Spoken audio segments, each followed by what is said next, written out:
The following podcast contains spoilers and adult language, and the quickest trip to Seattle anyone's ever seen. And no one died of dysentery. This is a message from the Office of Emergency Preparedness. Due to the recent crisis, we ask that you remain in your homes. Do not attempt to communicate or interact with the creatures, even if they are people you know. Lock your doors. Bar your windows. Evil is coming. It's time for Aim for the Head, a horror apocalypse entertainment podcast. And now, here are your hosts, Diana and Steve. Hi, and welcome back to Aim for the Head podcast. I'm Diana. And I'm Steve. And this week we'll be discussing episode 3 of the second season of The Last of Us. Title of the episode is The Path. And let's just jump right into our thoughts on the episode itself. Stevie went first last week, so it is my turn.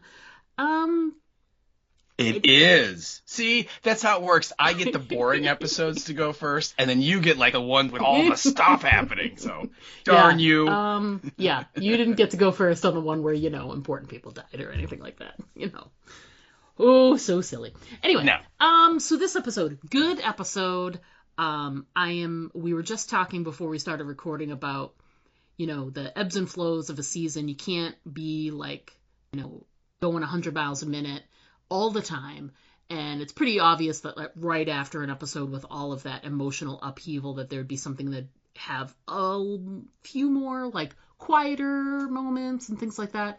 And there were, it slowed down a bunch. This was more like a planning episode than a something happening episode.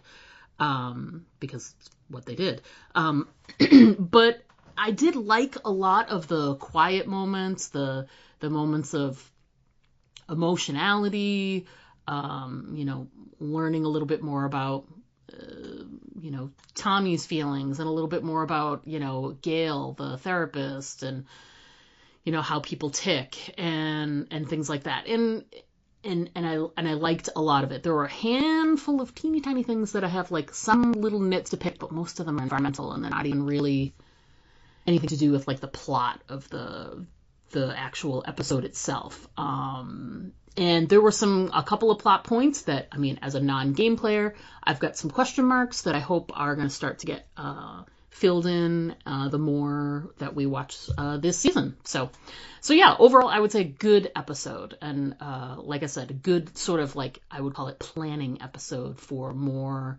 action to come. How about you? How did you feel about episode 3? It was kind of right what I expected it to be. And then I agree. It was fine. There's nothing wrong with it. Last week was so intense. On both fronts, in the action, obviously with the Battle of Jackson and, all of that. And then you have the emotional punch, nut punch you get with what happened with Joel, that trying to top that would be really hard. You wouldn't even try, really.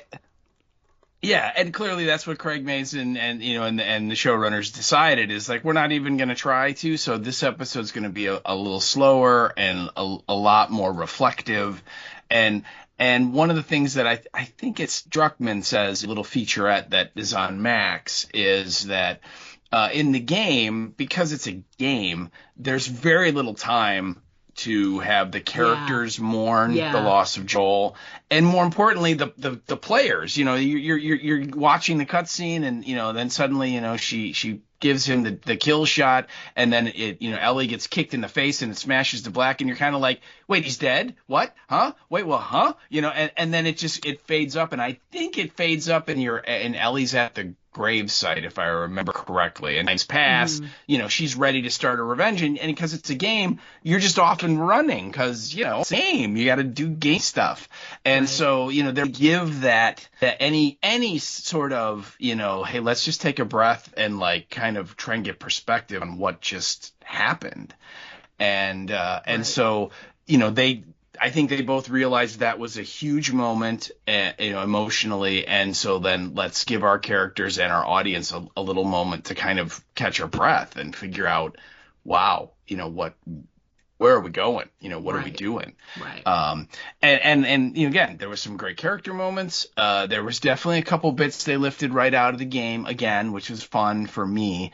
But there's also some divergence here from the game, what they're doing now versus the game, and that'll be interesting to talk about. Okay.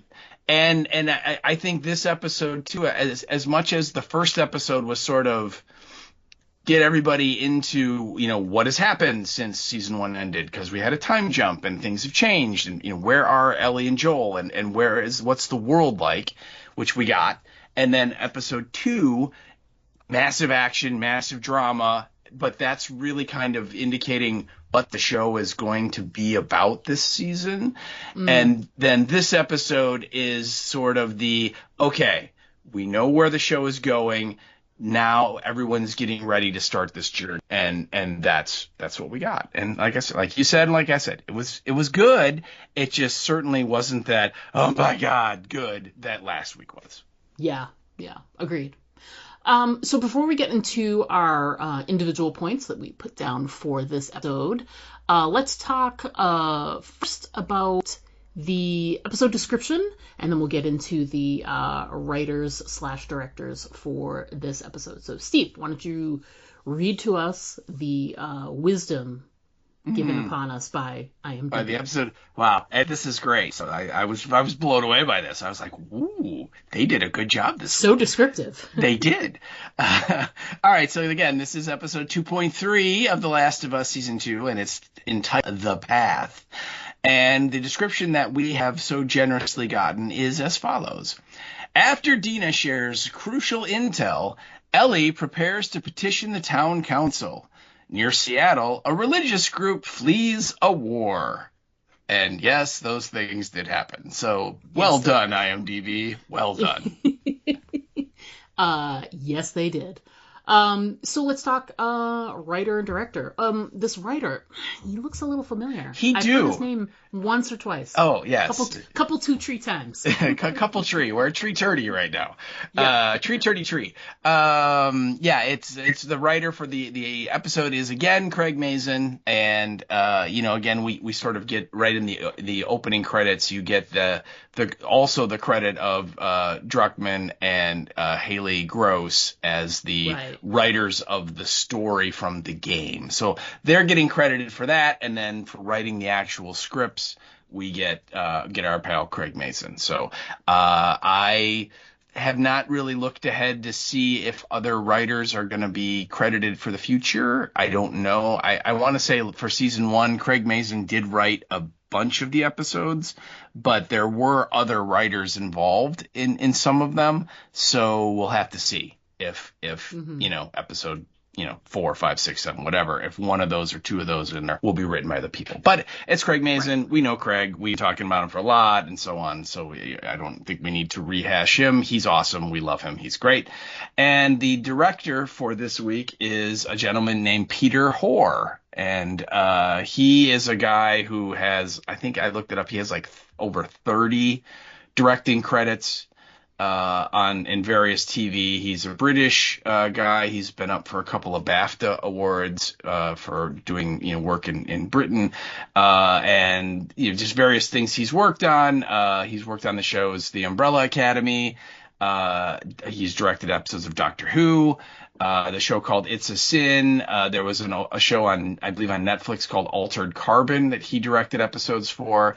And then he has a bunch of credits in the Marvel TV shows that were on Netflix. So he directed episodes of Daredevil and Iron Fist and The Defenders, and then just a bunch of other stuff as well. Those were kind of the ones that caught my eye. So again, a guy with a lot of chops. He's worked for over 15 years in the biz, and I thought he handled his job and represented himself quite well. Nice. Well, good. Sounds like he brought some good expertise to this episode. He do, sure. Yes. He do. So we open. It feels like not very long after the close of the last episode, and we get like the this is the aftermath. I loved that sort of opening shot of it's the clicker's face, and then the camera sort of pans out, and you get that it's, smoldering and blah, blah, blah. And so, and Jackson is pretty much on fire in a lot of areas. But we get this really great scene where there's a medical person who is basically preparing Joel for burial. And, it's pretty traditional. You just, you clean off the body, you wipe it down, etc. And she's in the midst of doing that, and Tommy comes in, and there's this really, really beautiful scene where he basically it has this moment of being able to say kind of goodbye. But instead of saying goodbye or saying I love you or whatever, he says, give my love to Sarah. And I thought that was a really, really beautiful way to sort of say goodbye. It's I'm saying goodbye, but I'm sort of trying to feel better about the fact that you and Sarah are, I have faith that you two are together at this point. So I just thought that was a well done scene, because you've seen that scene before, with, we have things where there's like the aftermath after an attack or a thing, and people are saying goodbye, and I just thought this was a nice, interesting take, like an interesting way to show Tommy sort of saying, in his own way, this is goodbye for now, but I have faith I'll see you again. But, it was nice. And then I'm seeing here, you didn't include any notes from the sort of like cold open, but then like right after that we get the, Ellie wakes up in the hospital. So it's like two very interesting scenes back to back. You get this quiet, sort of beautiful but terribly sad moment with Tommy saying goodbye, and it pivots. What'd you say? I said I think the scene with Tommy ends, and I think then they go to the opening credits, and then it goes to Ellie in the hospital. If I'm remembering correctly, so I thought that's how it went, and then we have Ellie, because we get, like you said, we open, we get the shot of like the charred, infected people out front. Then it comes in, and they close in on Joel's damn watch, right? That watch with that bullet hole in it. I mean, it's right there, it's present, and then Tommy says goodbye, and then I want to say then it goes to the opening credits. And then when it comes out of the opening credits, that's when it goes to the hospital. And the hospital is this madhouse. There's all kinds of people that are, running around and wounded and being bandaged and taken care of. And we see Ellie in there, like you said. And Ellie, clearly she has like a collapsed lung because she has like a suction tube in her side, that is obviously keeping her, her lung inflated so she can breathe. And she wakes up and, freaks out. Right. And just loses it. And it's almost like she's, she doesn't see the hospital. She just sees Abby, doing the stabby stab on Joel, and judge, and to the point where sedate her, right? It's bad.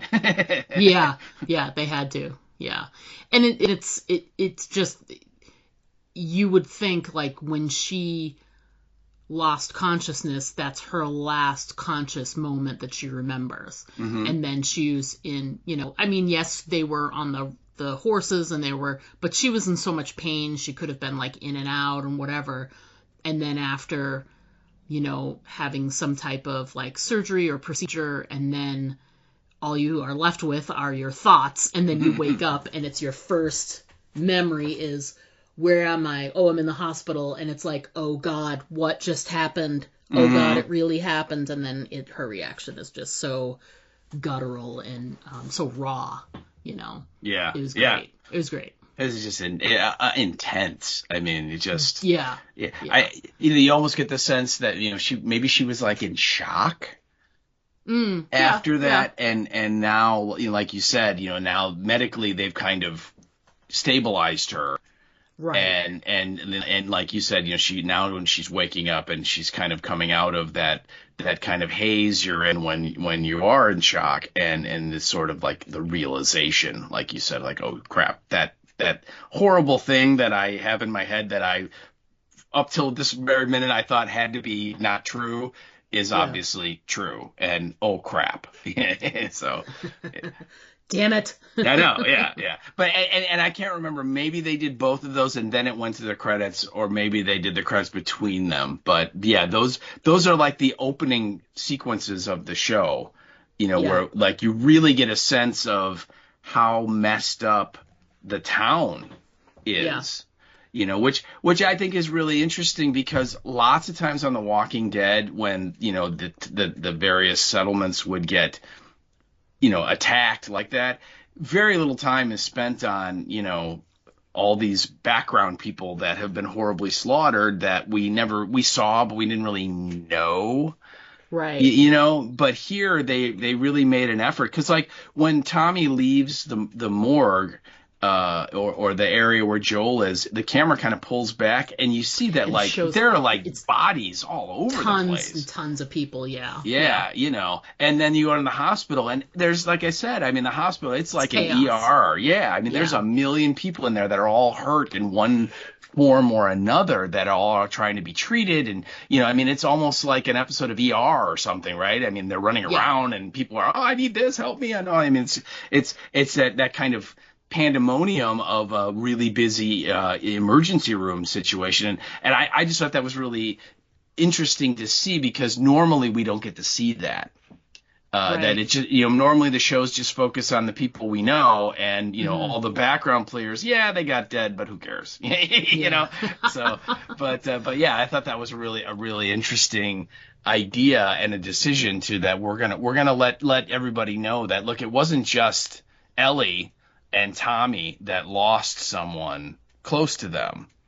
Right. That other people are going through the same thing for, their brothers, sisters, husbands, wives, mothers, fathers, sons, daughters, whatever. And it's, all that stuff. So I thought that was really cool. Yeah. When we do, so then, so the credits happen like before or after, doesn't matter, but what does matter is that there's something very, very, very important missing from the opening credits. Yes. First of all, Pedro Pascal is not credited anymore. I'm sorry, people. It's real. It just says Bella Thorne at the beginning, and that I thought was really interesting. Very, very Walking Dead-ish, right? Where we would, you would watch the opening credits and just be like, wait, is everybody listed? Wait, someone's not listed. What does that mean? Right. So, and then the other thing, which I think you mentioned it on the socials, was at the end of the opening credits, we get the kind of the weeds growing and the spores and stuff. And at the very end, it used to be, it would kind of show in the background, there would be two things that have grown up and they kind of look like people. And one is supposed to be Joel and one is supposed to be Ellie. And starting this week, there's only the Ellie one. It's very sad. Yeah, but it's good, because it's like that is what the rest of the season will be. It's they're still like fighting the infected and all of that and trying to survive, but solo, no longer a duo. So that's right.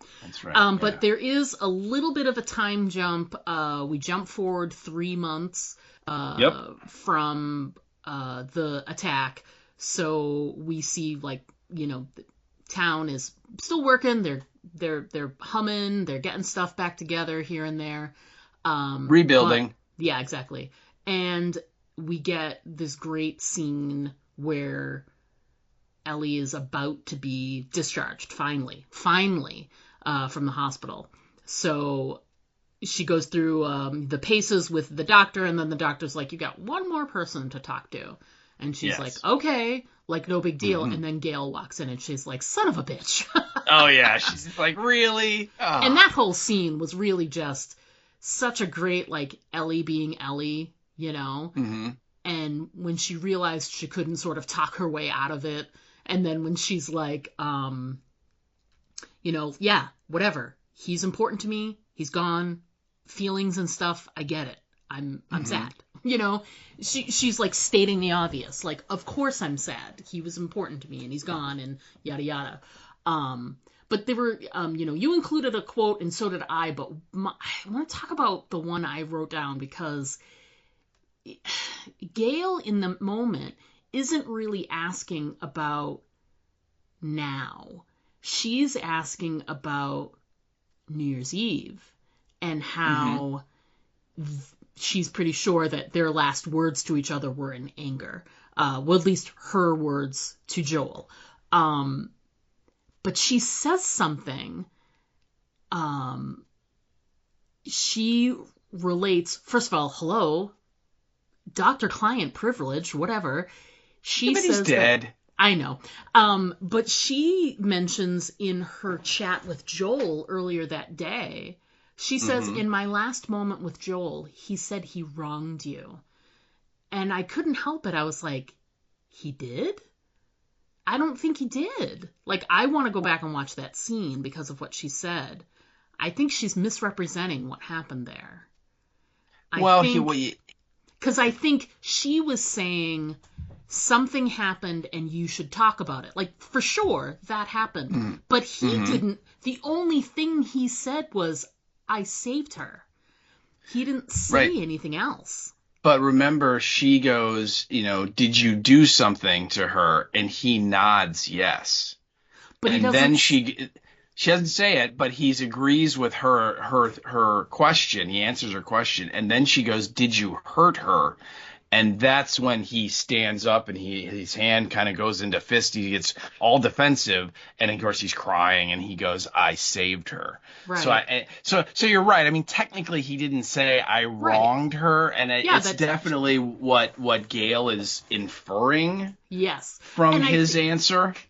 And the reason I think it's shady too is I think she made a leap, which is, yes, he did ultimately. He wronged her because he went against her wishes, which she kind of suspects anyway. And I think she used that terminology to see what kind of reaction she was going to get from Ellie. To see if that would help pull more information out. Like, can we take this thing and put it to rest for the two of them? Like, what, he may be thinking, I wronged her, I made her wear like ugly sneakers or something, you know what I mean? Like, and she's like, there's nothing happened, so could she have been sort of, I think she was going on a fishing expedition to try and get Ellie to come clean about whatever it is that she thinks happened or whatever, you know what I mean? Like, I just think, and first of all, I know he's dead, but I really just, I bristled at the whole thing because I think Joel's therapy was about Joel, and his issues he may have with Ellie are some of them, but it's I don't want to say it's nobody else's business, but it's nobody else's business. She shouldn't be talking with Ellie about what he said to her at all. First of all, I think you're right that yes, there's certainly an element of, he said that to you in confidence and, you shouldn't be sharing it. But I think you have to look at it from Gail's perspective. I mean, we know what the deal is, and that, he basically stopped these scientists from killing her and possibly finding a cure because she's immune. Okay. Right. Gail doesn't know that. And that would be the farthest thing from Gail's mind on the list of what she thinks might have happened. For sure. And as a therapist like that, I'm sure that unfortunately in the crappy world we live in, before the world ended on this thing, she dealt a lot with people that abused kids physically, sexually, mentally, all the above.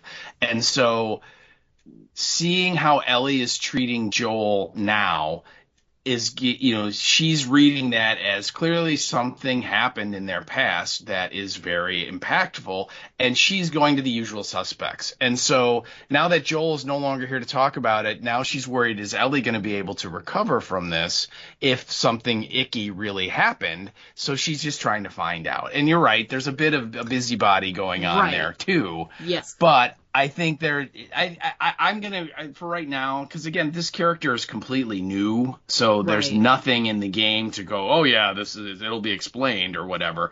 I'm just going to give Gail the benefit of the doubt here and say that, she wants to know because she wants to know, but she also does have Ellie's, best interest at heart. If something icky happened between Joel and her, Ellie's going to need to deal with it and process it. And, the reason she's been acting like a pill lately is because it's coming back up. It's bothering her. So, yeah.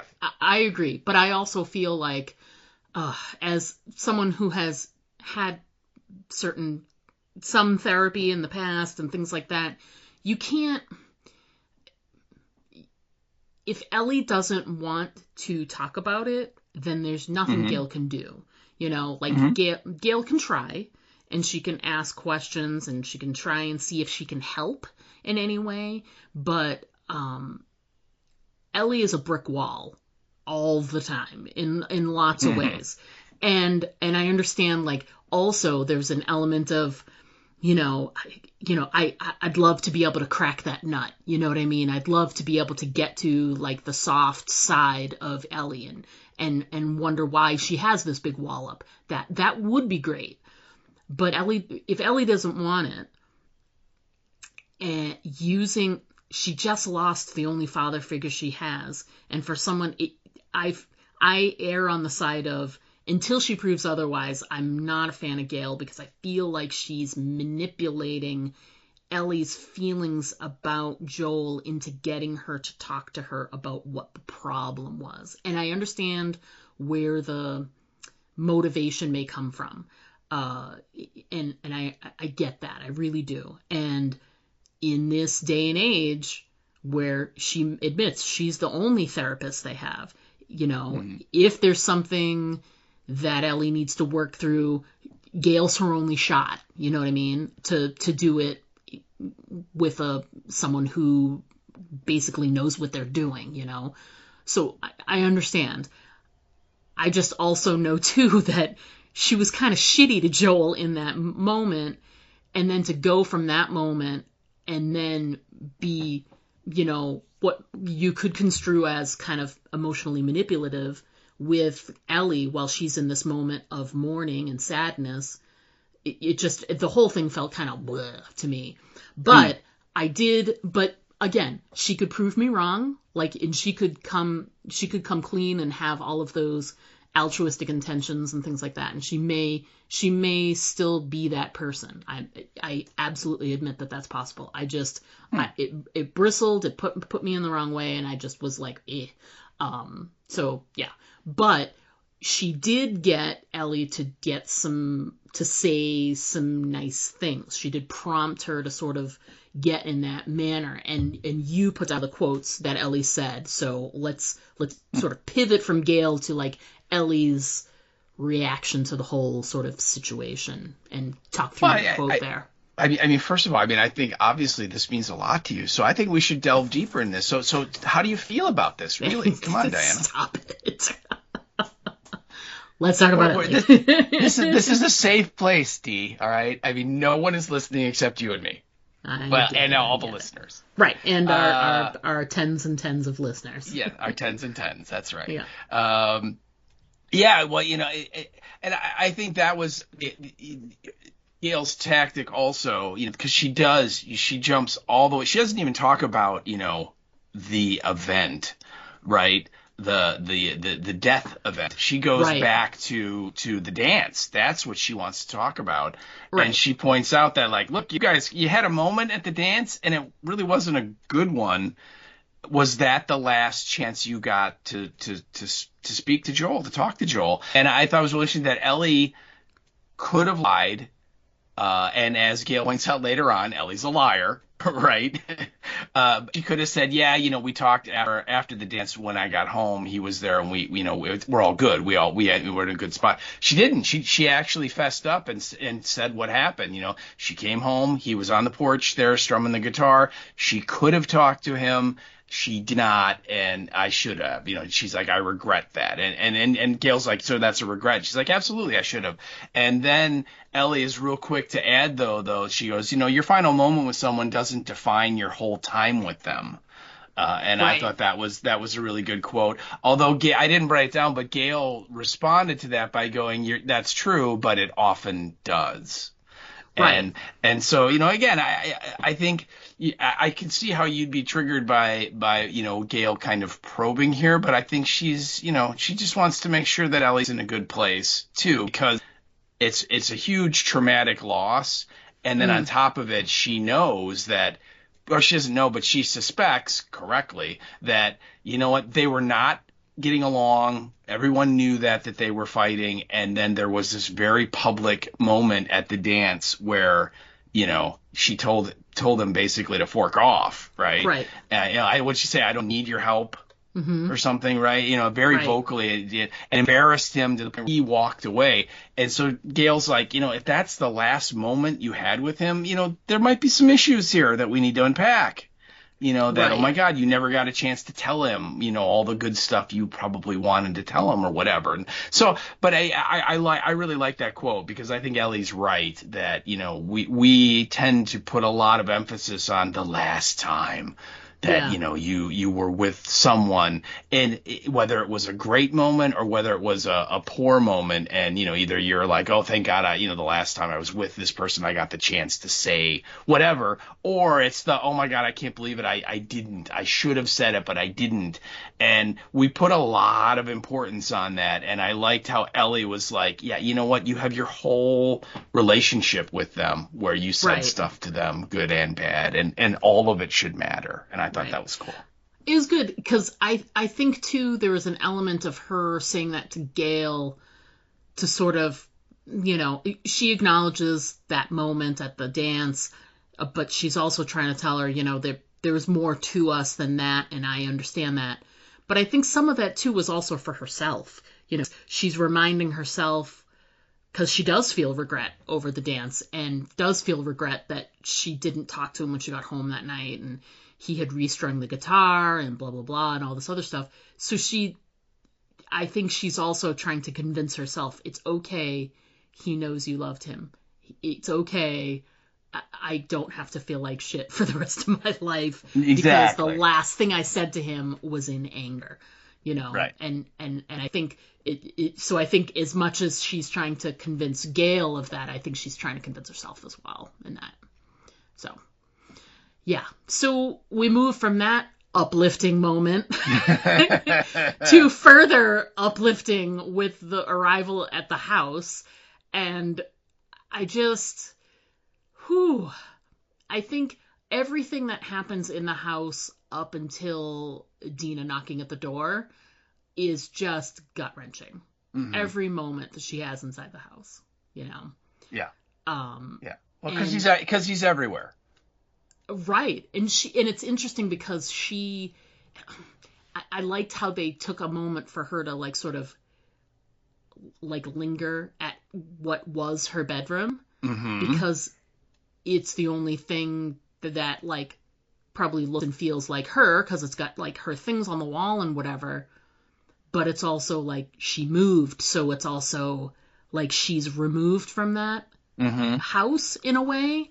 But then everything else in the house is like it feels so comforting and kind and relaxed, and I just got this sense of peace, you know what I mean, of everything that's in the house. It's it was just the color of the paint on the walls and stuff, you know what I mean, and he was doing like little workboard projects and all this. It's just so sweet and nice, and it's all gone now, and she had removed herself and put herself out into the garage. She'd remove herself from a situation that was, pretty nice and pretty positive and all of that. And I think that that's also driving a knife into her gut as well, is here's evidence of this person who all he wanted to do was carve owls and string her guitar and be a nice person and be a dad figure to her, and she pushed it away most recently, Yeah. So yeah, like the owl thing, oh my God, between the watch and the gun, and then the with the clothes, ugh.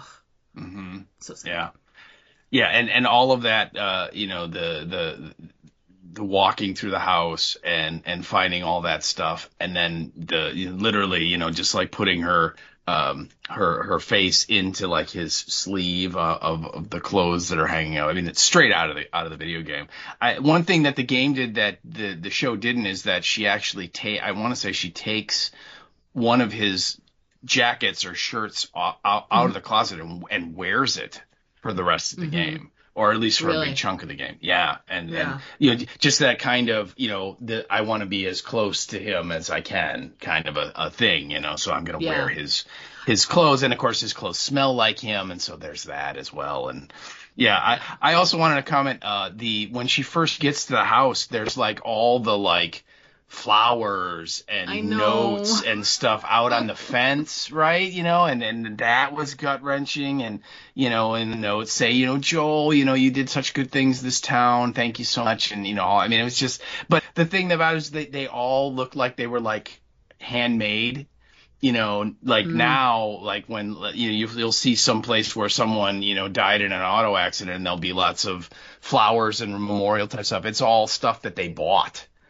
Put like they went to a flower shop and got professional flowers, or they, got a cross or whatever from, a place that sells that kind of stuff. And here it's like, no, this is like all stuff people like made themselves, which is even sadder, I know. The time and the effort. Right. And the love it was that person meant that much more to them that they took the time to craft something. Say, oh my God. But that was very intense. And then also, like, when she finishes up with Gail in the hospital and Gail says you can go, there's this really interesting shot where Ellie is walking down the hallway and the camera is right up on her and moving with her. And she kind of has this, when she starts, she kind of has this smile on her face that she was presenting to Gail. Because the whole scene with Gail, Ellie is like, everything is fine. I'm fine. Okay. You're wasting your time here. There are plenty of messed up people for you to go get, alcohol and weed from. I don't need them. I'm good. And then when she walks away, she still has that kind of fake smile. But then as she moves, it's like she like just kind of loses all emotion to when at the end, she just kind of has a blank stare on her face. And I just think that it's a great little piece of acting on Bella Thorne's part, and it just lets us know that, like, she can talk a good game about how she's fine and dandy and there's nothing churning inside her at all. But I mean, clearly that girl is hurting a lot. Bella Ramsey. You said Bella Ramsey. Sorry. Yeah, I'm sorry. Yeah. Sorry. Yeah, that's I clocked that the second time I watched it, and I was watching her face, and you see just that subtle change where it's like, okay, I'm out now, I have to face all this, because it wasn't very tangible while I was in the hospital, but and it just starts with outside, and it literally, the outside reminds you of, like, when there's a school shooting or a thing like something that happens publicly and people just don't know what else to do. Like when the Queen died or whatever, and they just go up to the gate and they put all their flowers along the right. Yeah. It's just people feel like they just want to do something, and they just wanted to show how much Joel meant to them, and it, oh God, it's just so devastating. But then Dina shows up, knocking on the door. And with cookies. She did bring cookies, but that's only because she doesn't want Ellie to be mad at her. But it's a peace offering. It is. And I mean, I would take cookies. You send me cookies, and it means that I won't always think that you're an asshole. Yeah, just some of the time. And to be okay, you know, we should like to be totally honest. I send your wife cookies. Okay, that's true. It sounds worse when you do it when you say that. I know, but that's actually what I'm doing. So. Yeah, who do you send cookies to? Not Diana. I send them to her wife. That's right. That's right. Anyway, but yeah. Dina and her cookies and her story. I was actually really in that scene. I was really happy. Like, she didn't really beat around the bush, and Dina does not strike me as a character who would anyway. Mm-hmm. So I appreciated, like, she started talking and was like, shove this cookie in your mouth because I have a lot to say and I'm going to say it like this. And everything that she knew intel-wise about Abby and her crew, she just, like, spilled it all out. She had, like, the drawing and the stuff, and I know where they're going, and I know all of this other stuff. And, of course, you know, Ellie is mad. Because Ellie's mad at everything, pretty much all the time.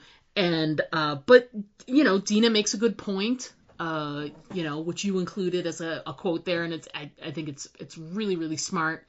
Yeah, so let's chat through that one.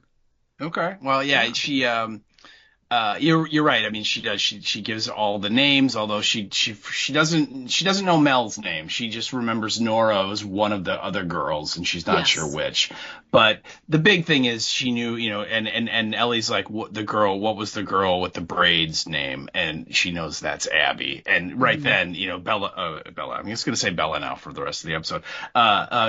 Ellie clearly she repeats it out loud like Abby, and it's just like death wish, you know. I'm going to carve your name into my arm. Exactly, right. It's just like, oh, you know, and she draws the patch and WLA or WLF, and of course, you know, they refer to themselves as the wolves. You know, WLF is kind of wolf in a weird way, and then she tells the story that Eugene talked about these groups that kind of were out on the West Coast that were you know, fighting against Fedra, and the Washington Liberation Front was one of them, and of course, you know, they come to the conclusion that, well, since we haven't heard about them since then, we have to conclude that they're just very small. That there's only like two of them. You know, it's not a big deal. It's like three guys in a hat. That's the WL. Which even with the information we get later at the episode, even without that, I heard that and I was like, does that feel like the right kind of math to use? They didn't seem very large a few years ago, so they must have remained the same. Yes, yeah. It's like, no, you don't make that jump. That is a poor conclusion to draw. But yeah, she does. And of course, when she gives the cookies, and she's like, because I wasn't straight with you, because I told you I didn't remember or learn anything, but I did. And you're right. Ellie gets really pissed at her, and she, you know, Dina's like, look, you know, I didn't tell you because, one, they told me don't say anything to you that will rile you up and get you crazy. And two, you know, even if I had told you, you would have pulled all your tubes out of you and gone crawling to Seattle right then, you know. Right. And so she's like, you know, I was doing this to help you, and then you know, Ellie's still having none of it. She's still like, you should have told me, you know, and you let them get away. Look how much time they've gotten, you know, to get away from us. And then I loved it because Dina just looks at her and takes a breath and goes, first of all, there were a ton of rebuilding and funerals in this town since you've been in the hospital, okay? Yes, you weren't there for them, but let me tell you what was going on. Yeah, you know, and so it's like, you know, this town was nearly destroyed and a lot of people died, and we had to deal with that. And then she goes, second of all, she says, and then it occurred to me, if you want to find someone and the only thing that you know about them is where they're going to end up, maybe you let them get there. And then that kind of sinks in with Ellie a little bit, like, oh, okay, I see your point there. And then I thought it was great because Dina kind of lets her think about that, and then she kind of adds at the end, she goes, I loved him too, you know. And that brings in, you know, helps remind Ellie that, you know, you're not the only person that's hurting because he's not here anymore. You know, Right. you think you're alone in this, but you're not, you know. Yeah. Yeah.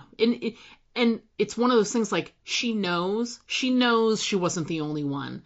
You know, she saw all those flowers outside, you know, but it's like she knows, but she has to sort of have it thrown in her face again because she may know, but she's going to forget all the time that Joel was a big member of the community and was loved by so many people. And Dina worked with him every day. Dina spent more time with him than Ellie did recently. Right. So, yeah, I'm glad that she took the moment to remind her that she's not the only one that's in mourning about that.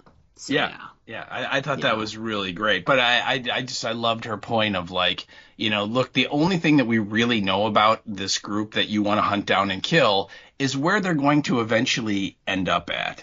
Yes. So, you know, let's let them get there. And then we can go there, and you know what? There's a good chance they'll be there. So yes, absolutely. Very, very, very smart. Very concise for her. Yeah. It did lead, you know, their conversation there leads to, well, let's go talk to Tommy. They have this scene where they chat with Tommy about it, and it feels like Tommy, old Tommy, would want to say yes, absolutely, but he seems very hesitant, mostly because he just lost Joel, and he feels like he is responsible now for Ellie. I mean, she's not a kid anymore, but she's family, and so I think he's just hesitant, and when he says, you know, we got to talk to Maria, they're like, what? And it's like, it has to be official. We have to have, like, other people need to say what they think, you know, we need to have like a vote, like a council vote. And she's not happy about that. She wants to just get permission from Tommy, you know, grab some people and some horses and supplies and get the hell out of there, you know, but he's like, you know, we got to follow this path. We got to do things. And that's part of being a community is, you know, giving people that respect. You know, you have the conversation, everybody talks about it, blah, blah, blah. And so they need to have this vote. And there's a nice moment at the end where he's basically like, listen, come here. And he gives her a big hug.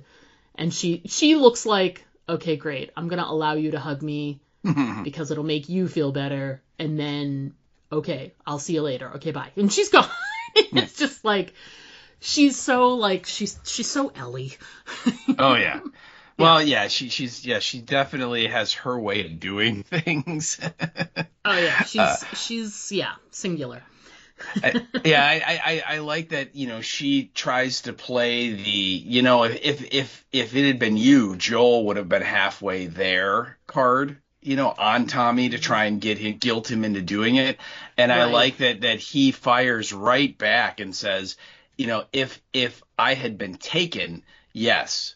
But in this case, with, you know, people getting killed, no, Joel would just, you know, convince himself it was his fault and suffer and just, you know, go over it and over and over about what could he have done to not allow those people to die. And then he looks right at her and he goes, you know, don't talk to me. Don't try to tell me that I don't know who Joel was. You know, I mean, he was my brother. You know, it's very like a stern reminder to Ellie that, like, look, I knew him a lot longer than you did. You know, so don't be trying to tell me what he would have or would not have done because I know him better than you do.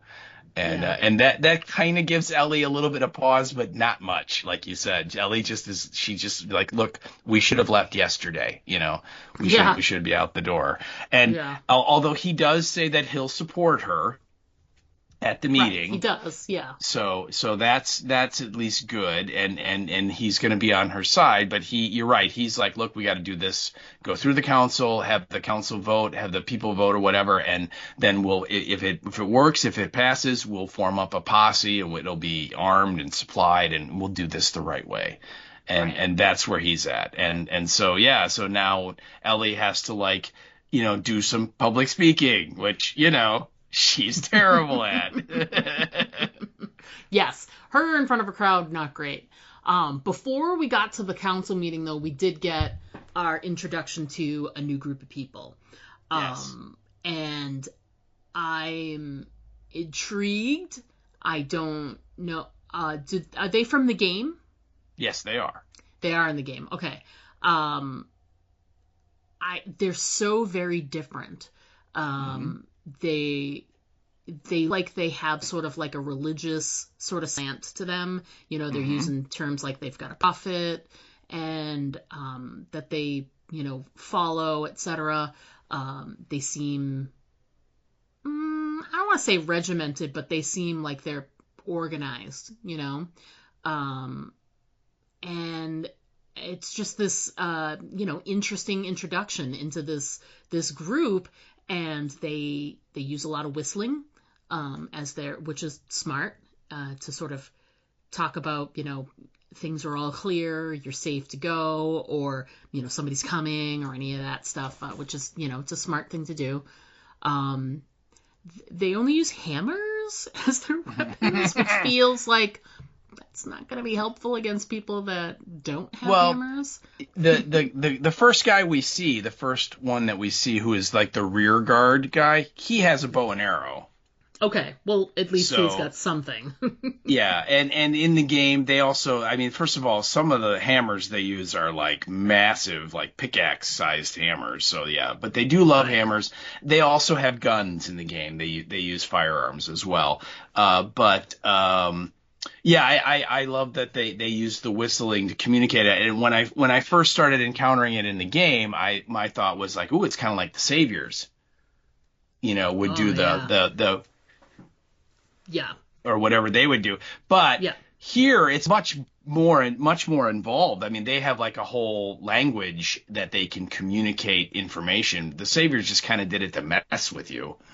You know what I mean? It wasn't like they were telling other groups, you know, oh, they're, you know, like you said, the way's all clear, or nope, someone's up ahead, or whatever, you know. But yeah, the group, it's basically, they kind of talk about how they're moving away from a war. Right. You know, like the dad tells his little girl. First of all, they're in the game, but they show up much later than here. I mean, it's about halfway through the game before we meet them, and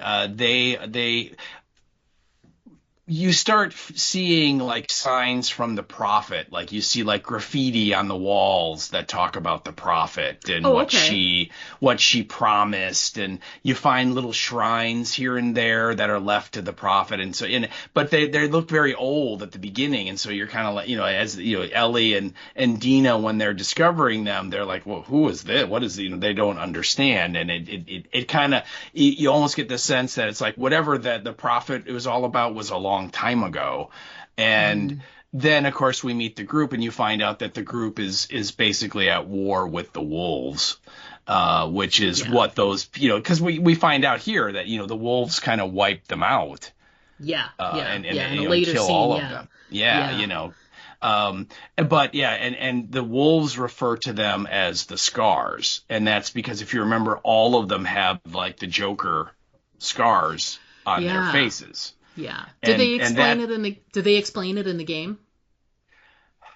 Not really. A little bit. It's just their like right of, you know, like if you join the scars, it's very culty in the game. I was thinking, you know, and it kind of looks culty here in the show so far, because you know, like they wear like the leather, you know, the like made out of skins kind of outfits, you know, and almost all the men are bald, right? You know, they all have the shaved heads, or they're just naturally bald, and all of them, including the little girl, have the scars on their cheeks. And I think that's like when you join the group, that's like what you got to do to, you know, to get in the group, you know, or that's how you know you've officially joined, is when they cut you on the face and give you the scar or whatever.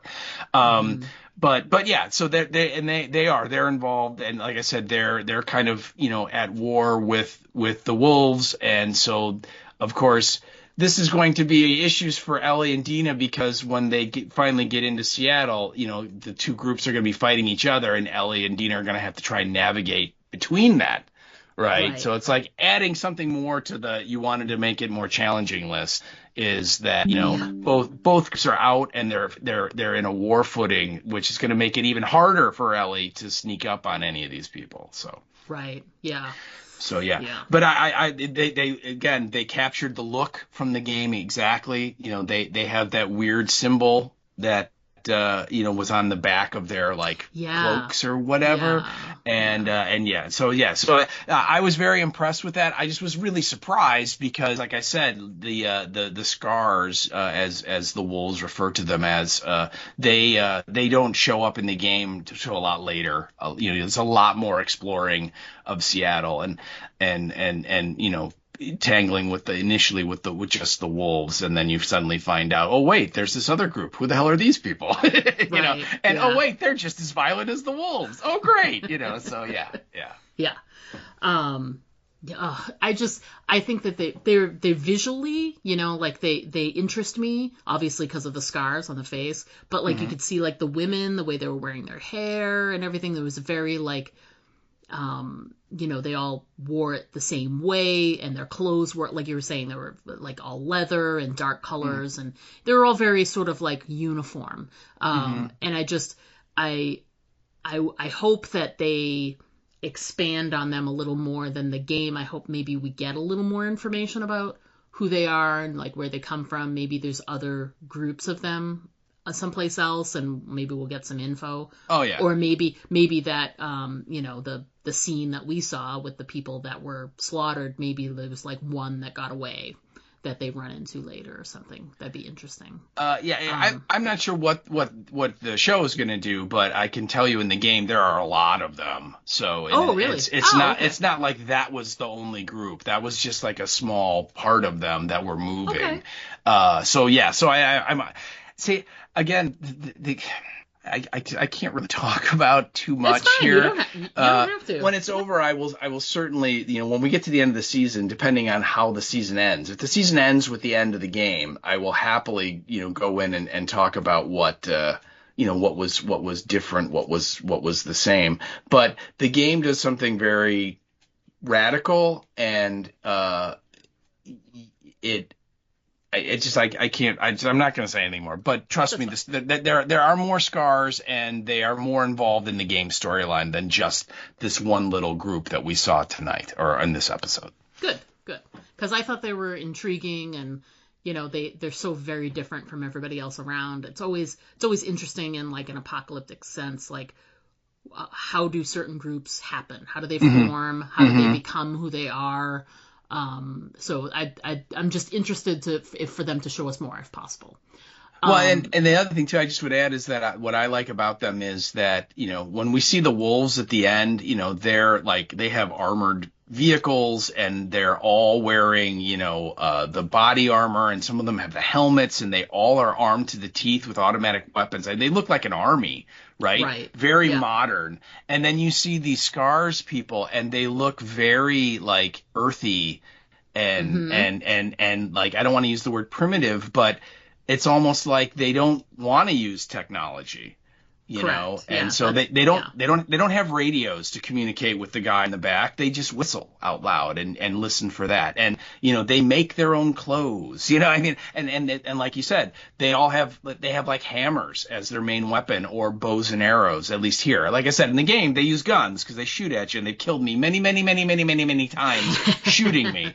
But it's kind of a combination thing.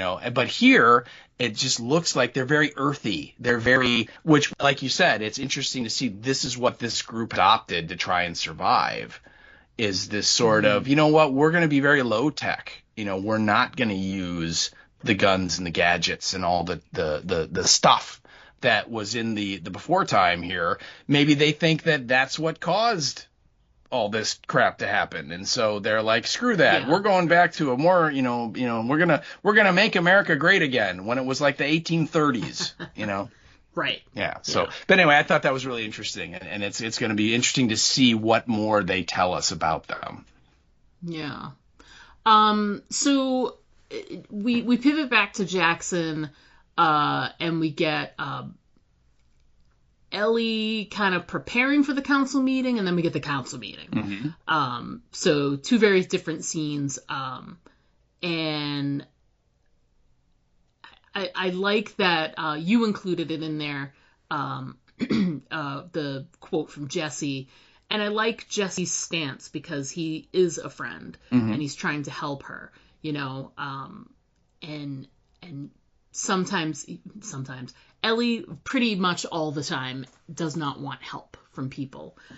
So for him to try and give her advice about something is like to his detriment because she may just kick his ass. So I like that quote from Jesse at the end of the scene when he's leaving. So just trying to get him to justify like why would I do that? Why would I do those things? And he's very honest with her. Yeah, because we find out he's on the council now. Yes. And so just like she asked Tommy, can I count on your support? She asked him that, and he basically says, we'll let everybody talk and then we'll vote. So he won't, and he says something like, we can't discuss votes before they happen, like following like the rules, Yes. Stupid Jesse and the rules. And so you're right, she gets all pissy then and kind of is pulling an Ellie and acting, a little immature and childish about it. And he basically says, look, let me just give you some advice, which is write down your thoughts and practice them and then come and give your speech. And she's like, why? And he's like, he just points out to her, and he's like, you want to make sense to you want to win people over. And she said, why would I want to do that? Why I just want to wing it and talk from the heart, which is how I do everything. And he basically says, 'cause you're angry, Ellie, and no one is going to vote for angry. And that line, I think, registers and lands on her of like, look, you got to be smart about this. If you just come in and just pop off, people are going to dismiss you and not want to join your cause. You have to give them a reason. And so she does, and she writes the speech out, and it's kind of a little bit funny at the beginning and a little, she kind of takes some shots at herself about her attitude and how, her mouth usually gets her in trouble. And I mean, it's a well thought out argument. I think it's hilarious that Gail's up in the balcony and not buying a single word of it, but right. but yeah, we finally get to the town meeting, which I should point out, it just like the dance, it's something that we never see in the game. It's something that either she went to there was a town meeting and she went and they did it, or she just went and talked to Maria. The game, I can't remember for sure what it is that they said she did, but in any case, we never see it. So this is all new stuff here. So, but what were your thoughts on what they actually showed us for the town meeting? Well, there's a few things. I liked that they took the time to show a bunch of different points of view. It was very interesting to see Seth get so worked up. Mm-hmm. And to have the one gal who was talking about how she lost someone and sending people out to, for vengeance for one person, it doesn't make sense since we lost so many people and blah, blah, blah. And it makes sense. That does make sense. And I did like Ellie's speech. I think she did a good job of making it, because like self-deprecation is always like that puts people at ease and you laugh a little. But she made a good point of she put it to the group, and basically, her whole point of her speech is to say that doing this is not about me. It's about our whole town saying we won't stand for something like this. We are not to be, effed around with, and I like that she took that tack. And like you said, Gail is pretty clearly like, she doesn't think Ellie's being honest here. Ellie's saying what she thinks people are going to want to hear. And I agree with Gail in this sense, that I think Ellie crafted what to say. Absolutely not. Ellie's going for revenge. Mm-hmm. Oh, yeah. She's not going to stop until she finds Abby. She doesn't give a shit about the other people. She might kick Manny in the chest just to get back him. But she's going to find Abby, and she's going to kill Abby. And she even says later when Dina says the thing about the gun, she's like, I'm going to use this to kill her. Right. I'm going to use Joel's gun. Like, she clearly has revenge in her heart, vengeance and revenge. And I think she did everything that she could to tell people she isn't feeling that way, and I don't think they bought it. Yeah. And I'm curious about the I was going to say she tries to shift it from revenge to justice, right? Right. You know, which is smart if it was going to work, but this town knows her too. Yeah, they know her, and I think that the girl that gets up and talks before Ellie does, right? You know, like it starts and the first guy's talking about like growing more corn. It's like something completely not at all about why everyone's there. I love and then when they talk to him, they're like, so can we keep it on topic? He's like, oh, I don't have an opinion about the Seattle thing. Yeah. And you're like, oh my God, dude, right. sit down. And they're just like, okay, thank you. And then they go on, right? Well, then that girl gets up and you're right. She talks like her sister died and, a lot of people have lost people. And she's like, I love Joel. And, it's not, Ellie, I'm so sorry for your loss, Ellie and Tommy and all this stuff. And then she points out that, we just barely got the wall fixed and it's kind of rickety, right? It's not like pristine. And now you're talking about pulling 16 soldiers, 16 of our best people off of protecting the town and sending them out on, let's be honest. What are the odds of everybody coming back from this mission? Not great. Right? You're talking about going from Wyoming all the way to like the Pacific Northwest to try and hunt down, 5 people that you think are in Seattle. That it's not a great success just looking at it on the surface. And then on top of it, those people aren't going to be here. And like she says, what happens if raiders show up? What happens if another horde hits us? What good is it if we exact revenge for Joel only to have the town get destroyed? Exactly. And then, that other guy gets up and he talks about, we should just forgive and forget because that's what, we should do. That's what good people do. And then Seth, like, who wasn't even scheduled to speak, like, gets up and calls everybody cowards. Right. And says you're all victims. They came into our town, took one of ours and murdered them. We should go out and get them. And he wants justice for Joel, but his point is if we don't go out and get them, they're going to come back and do it again because they know we're not going to do anything. I don't think they would, but that's his point that he's emphasizing that, look, you know what, it's frontier justice. And if we do nothing, we're just advertising to everybody out there that, yep, that's easy pickings, that, you can muck with them and they will just take it. Yeah. And the thing is that, we're on the side where we know what the motivation was. They aren't motivated to come back and do anything else to the group because they accomplished their mission. Yeah. They don't have to come back. But none of them know that. Nobody knows that this was a personal mission just to kill Joel. So yeah, the Seth's outburst was surprising, but also, it makes a lot of sense. He seems like a very he gets upset.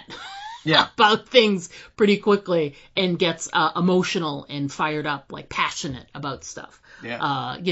We've only known him so far about being passionate about the wrong things, so it was just nice to see him on the side of, the right side or on our side. Yeah, and I think you made this note not for this point, but for the next scene when Dina and Ellie are actually leaving the town, and that you say it's they get some unexpected help from Seth, and I think that's just a really good word that.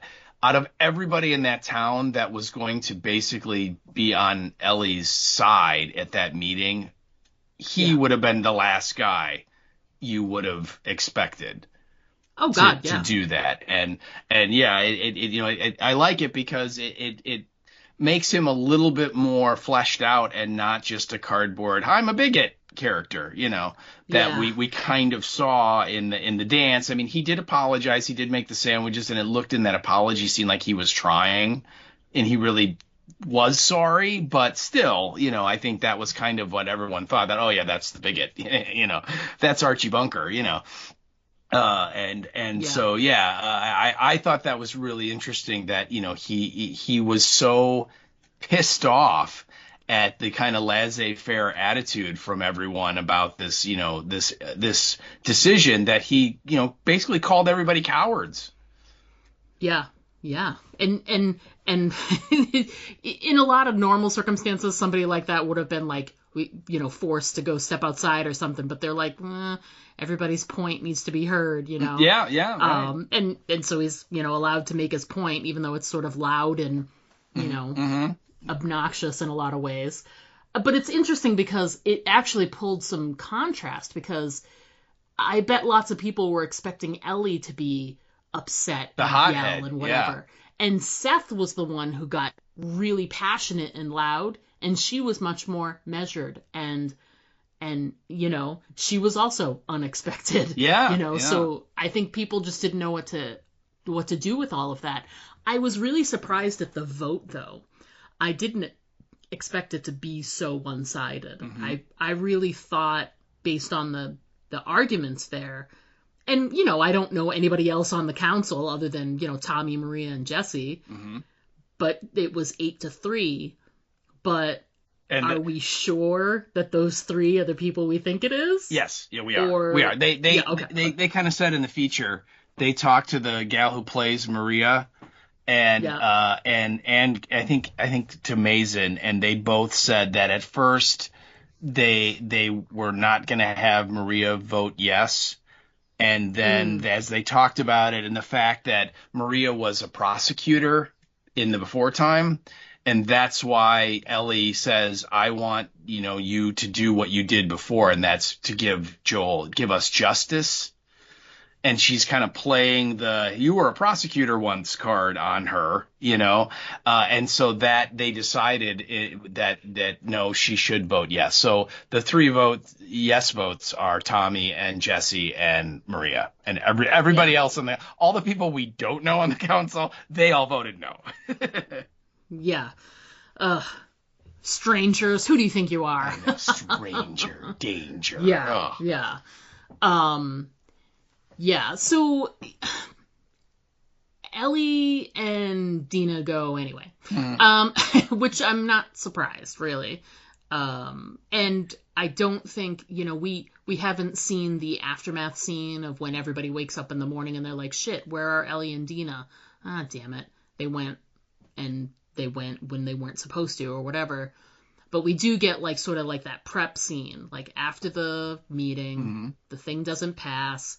Everybody goes off and does their thing, and there's this scene with Gail and Tommy.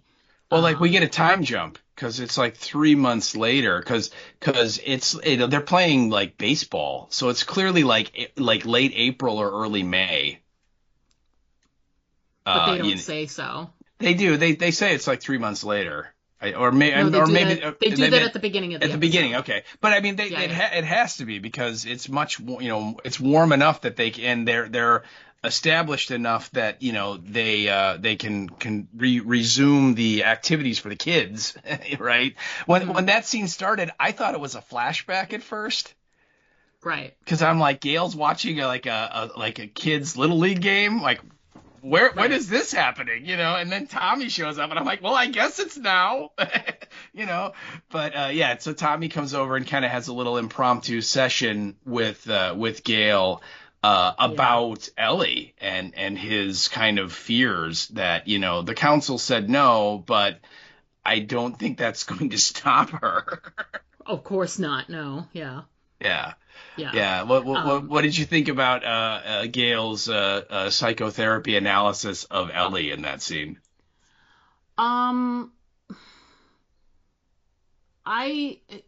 It didn't warm me to her anymore. Okay.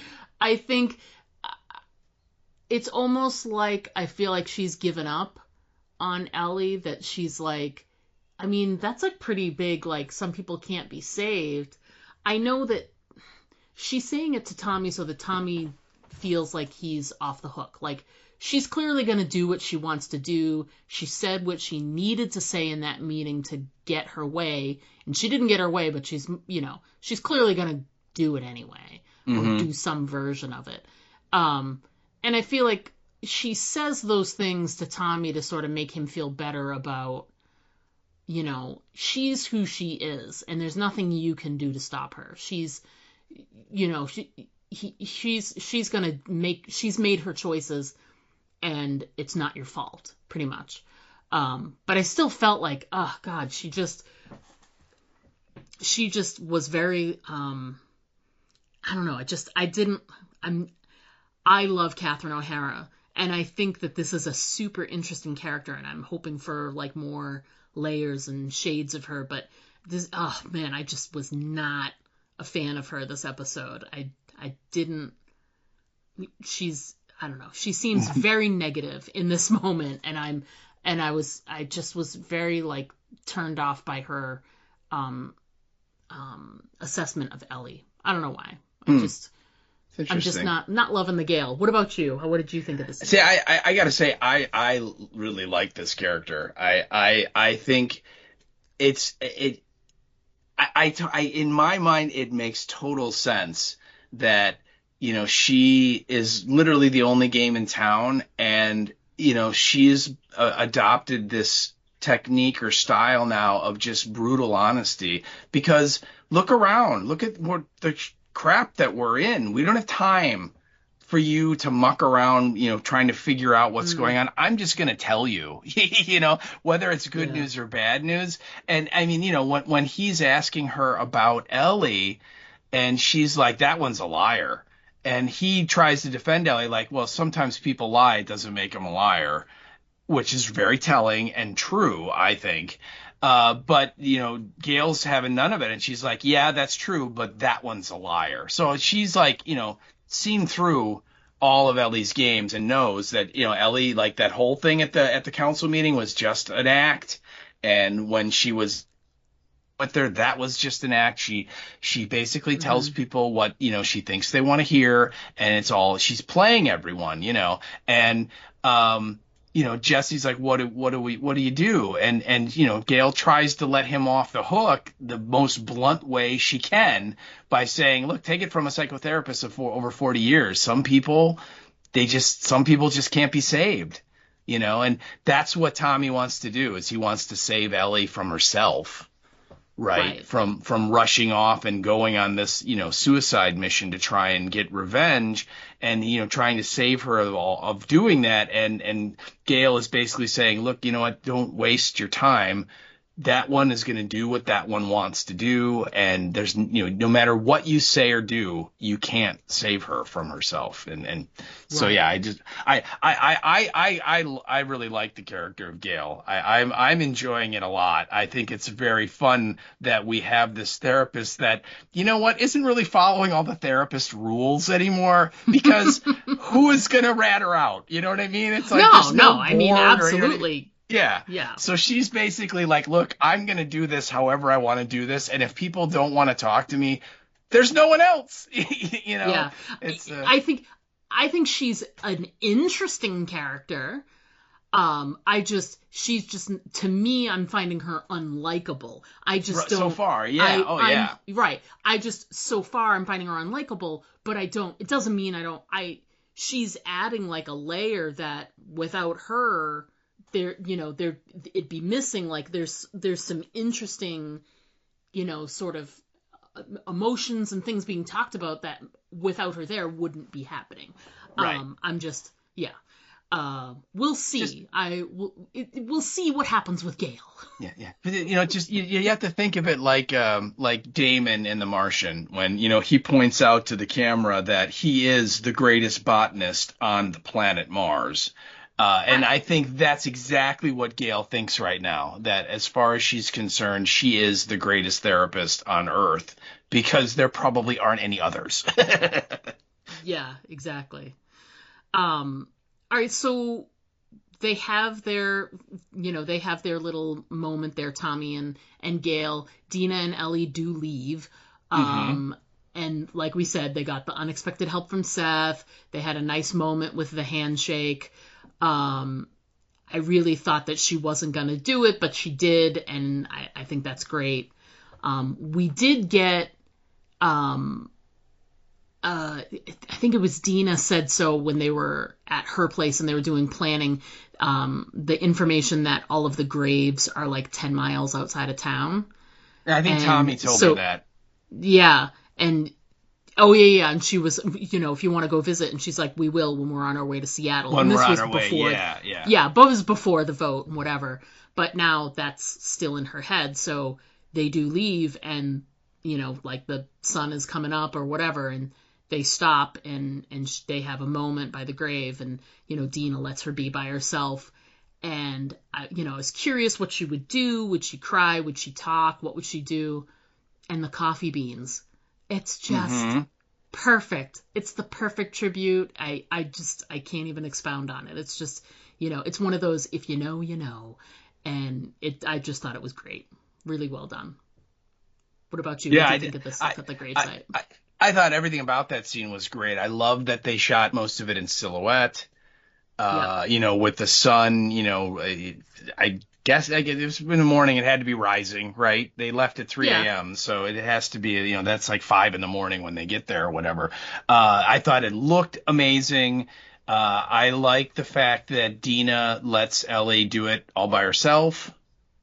Dina just stays up on the horse and does not, doesn't go in and pay her respects or say anything. She just, this is Ellie's moment to do whatever she needs to do. The coffee beans, does that, even my cold dead heart, definitely stirred a little on that scene. If anyone who knows Joel and knows about, the coffee.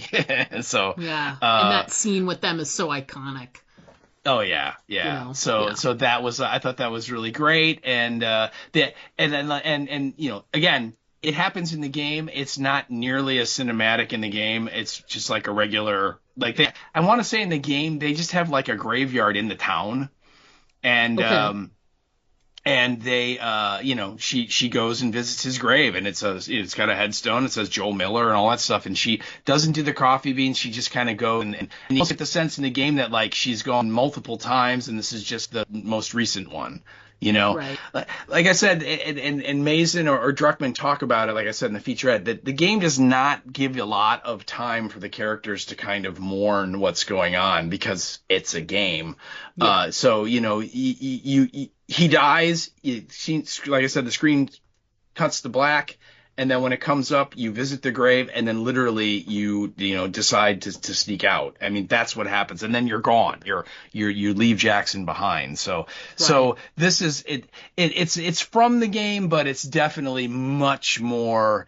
You're getting a lot more than you got in the game. It's a much more intensive scene, and you see a lot more, and you get to see Ellie doing a lot more, and so on. But I loved it. I thought that scene was great. There was no talking. It was just Ellie leaving the beans and doing all that. It was wonderful. Yeah, it was a great way to very very westerny for me, for my the take. Colors too, and again, because they're in Wyoming and they're heading west, so they're going to be going through a lot of these kind of states that are just big, kind of barren, lots of plains and things like that. It had a very western feel to it, and the whole idea of their, we're going to go out and set things right. It has that kind of feel to it of a western, of like we're watching like Rio Bravo or The Searchers or something with John Wayne from the 1950s. So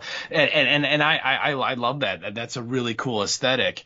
And again, they're on a horse, right? They're on horseback. So again, cowboy narrative certainly is there. So I thought that scene was really great. That was one of my favorite scenes of the whole episode. Yeah, it was beautifully shot. It looked different than everything else we'd seen so far, and they do such a good, Mason does such a good job of like crafting scenes like that just, they give you a really big emotional punch, and they don't even have to say a word. It could just be the actions or the things they're doing, and that's exactly what happened in this scene. So beautiful.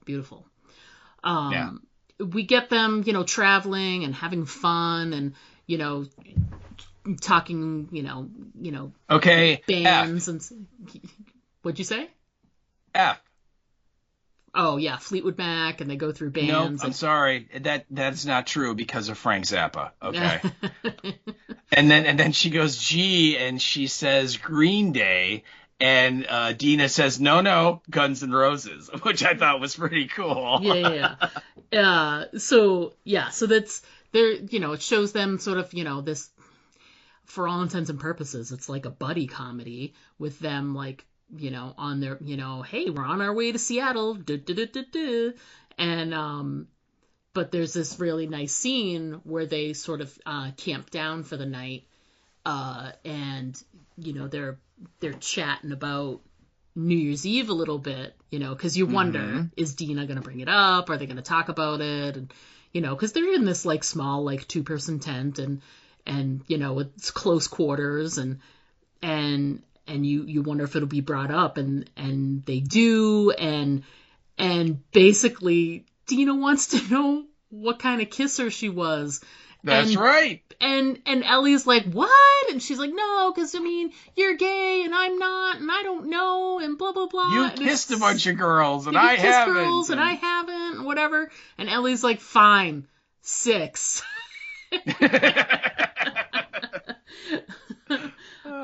Yeah. And Dina's like, fork you, 6. That sucks.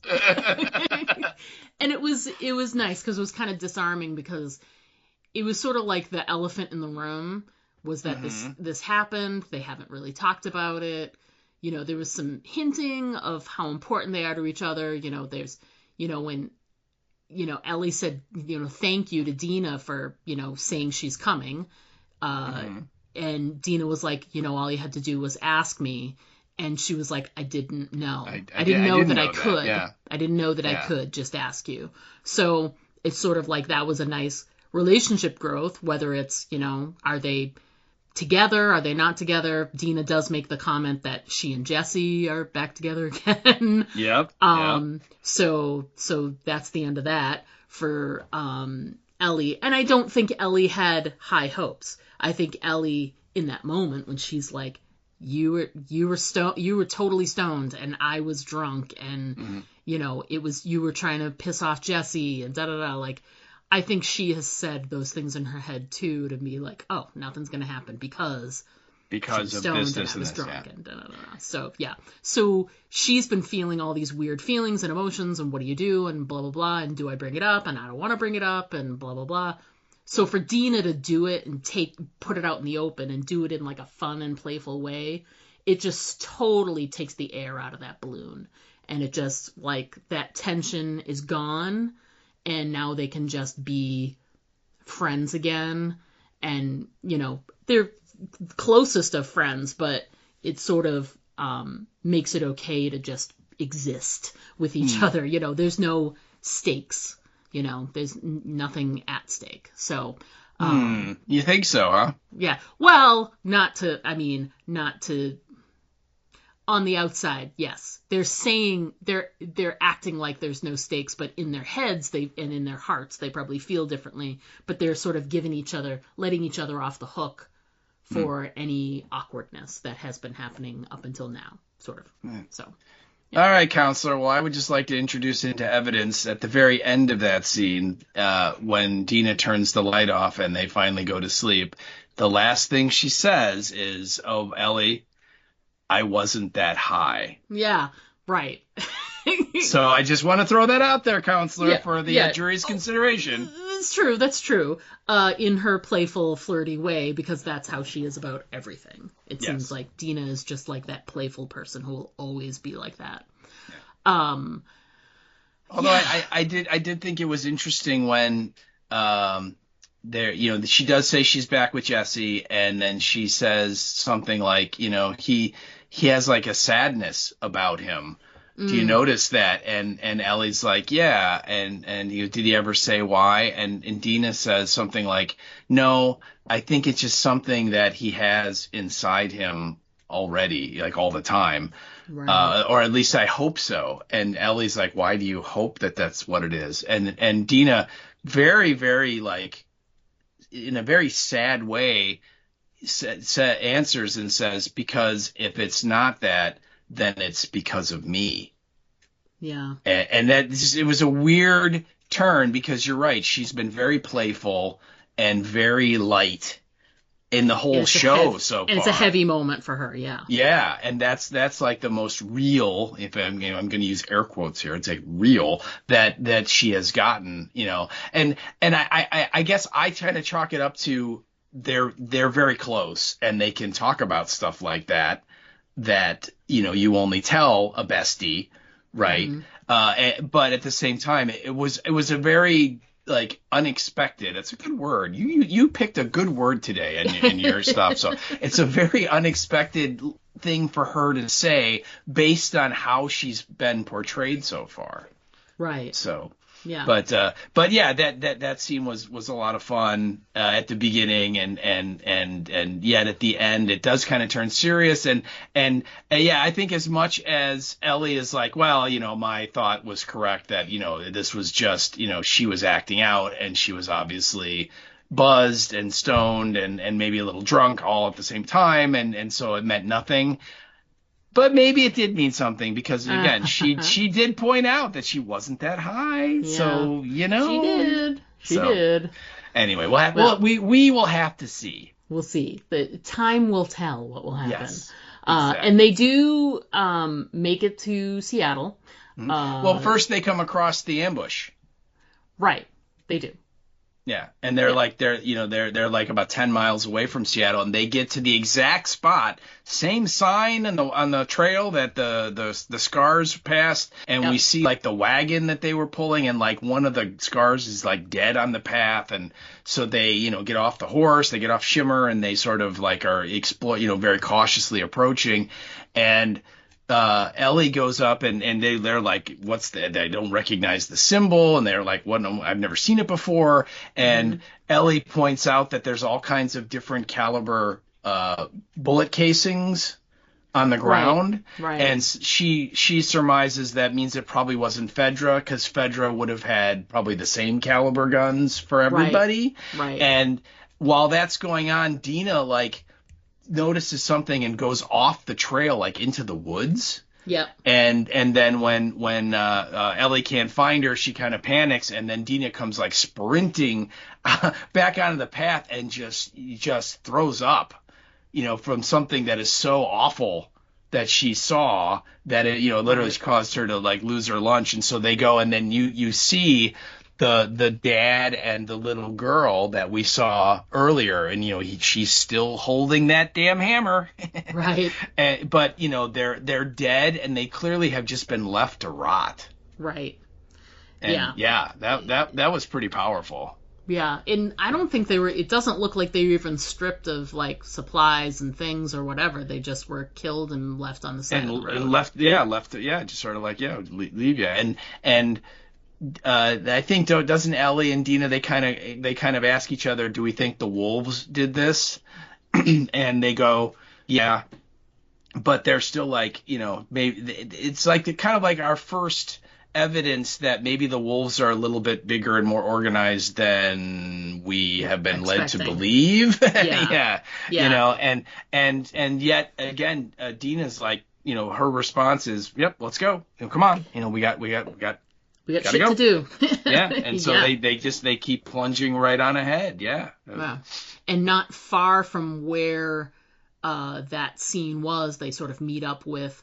They come out of the woods. They meet up with a highway, and you can see the Seattle in the distance, and you see the skyline. So they're there. Yeah, there. And a very, very similar sequence or look to like season 1, right? The highway overgrown, all kinds of abandoned cars and trucks, and like the grass is like, head high, and my note was I loved the skyline of the skyscrapers that are all slowly falling apart, and if you look, the Space Needle was off to the side, and nice little touches like that. That way it was very, very, very. one of the things I always love about the apocalypse movies are when we get those kind of shots of, the abandoned cities, and they're all slowly just, there's, Decaying, that stuff, it tickles me. I think it's just so cool because it's something, hopefully we will never see in person, but you always kind of want to. Yeah, you can cross your fingers, but it's like you always want to, it's like, wouldn't it be cool to find like the decaying city? So, yeah. So I thought that was really a lot of fun. Unfortunately, that's not the end of the episode. No. Then we see a scene of we see Manny really quick, and he's supposed to look out and see if there's anyone coming. He's like high up in a building, but he tells these people that they're clear to move out, and he's only talking to one person, so you're like, oh, it's just this small band, and then they show it's armored vehicles, and it's like a couple hundred people that we can see so far. You know what I mean? Like the camera, like it goes to black, so there could have been more people, but they made their point that the wolves are much larger than, Ellie and Dina are sort of estimating. And like I said, in that moment when they're talking about it, it's not real firm logic that they're using about the size of the group because they don't know anything about them and all of that. But, even if your mind sort of increased them to a larger group, what they show on screen is larger than what you were probably imagining in your head. It's done with the ability.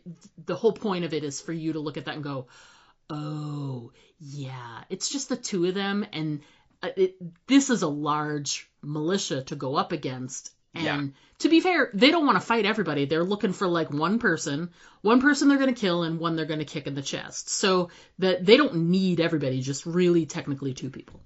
Yeah. Really. Well, I would point out that when right before Abby killed Joel, Ellie did say, I'm going to kill you. I'm going to kill all of you. So yes. So probably all five are done for, But you're right. I mean, Abby's the main one that Ellie wants to put a bullet into. That there's no doubt. But yeah, I mean, clearly, like that group that we see advancing. I mean, that's like in modern army parlance, that's like a company. I mean, that's that large, Yes. So not only are they extremely well equipped, they're organized. I mean, these guys. It's not like like 12 guys with shotguns that are, got a lodge somewhere that they're like running their militia. I mean, this is like serious, people that are very well organized, well equipped, and well, planned. And in the little featurette, it's really funny because Craig Mazin talks about that, and he, like everything you just said, he kind of says himself, going that, so far Ellie and Dina are expecting this to be a very small group, and it's something that the two of them can handle. And then we finally see at the end a real glimpse of the wolves, and then they show like that scene of all the soldiers walking in the vehicles and stuff, and then it cuts back to Craig Mazin, and all he does is just start shaking his head nope. like yeah, wrong choice. Exactly. Nope. Yeah, it was pretty great. Yeah.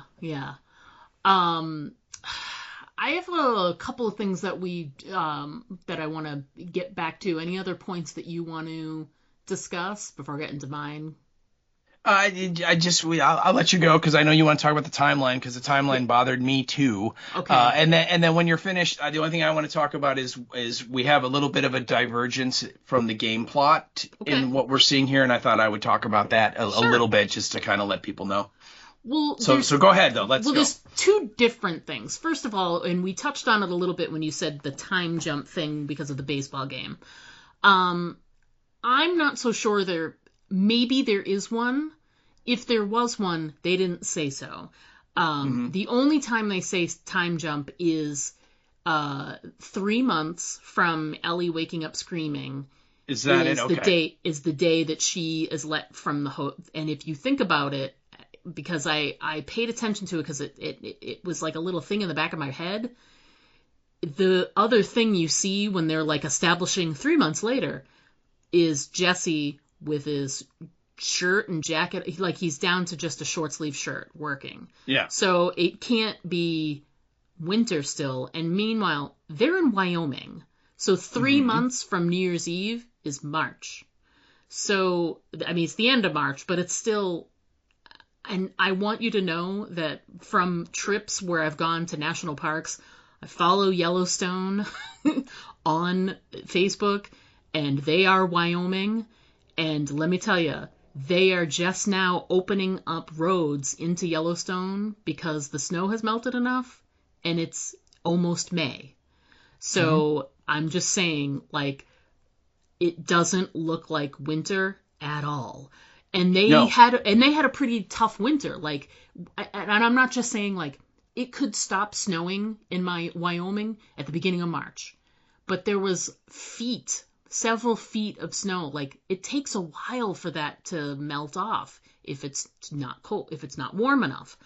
Anyway, so I have a problem with when they're establishing the season of, like, where they are, because 3 months from New Year's Eve is the end of March, and that's not end of March weather in Wyoming. If they did and the thing is that baseball would start in, like, end of March, beginning of April, because it does here. So they could have been playing baseball, but they didn't make it look like early April, May baseball. They made it look like June baseball. Right, that's what I said, yeah. And here's the thing, if that's the case, then they didn't say they were time jumping. I got the sense that Ellie, right after that meeting, went right back to the house and started putting her stuff together. You know what I mean? And started, like, to me, I feel like Ellie left, like, within 24 to 48 hours of that meeting. That's how I feel, because she was so angry about that's the way it was presented to me. That's how I interpreted it.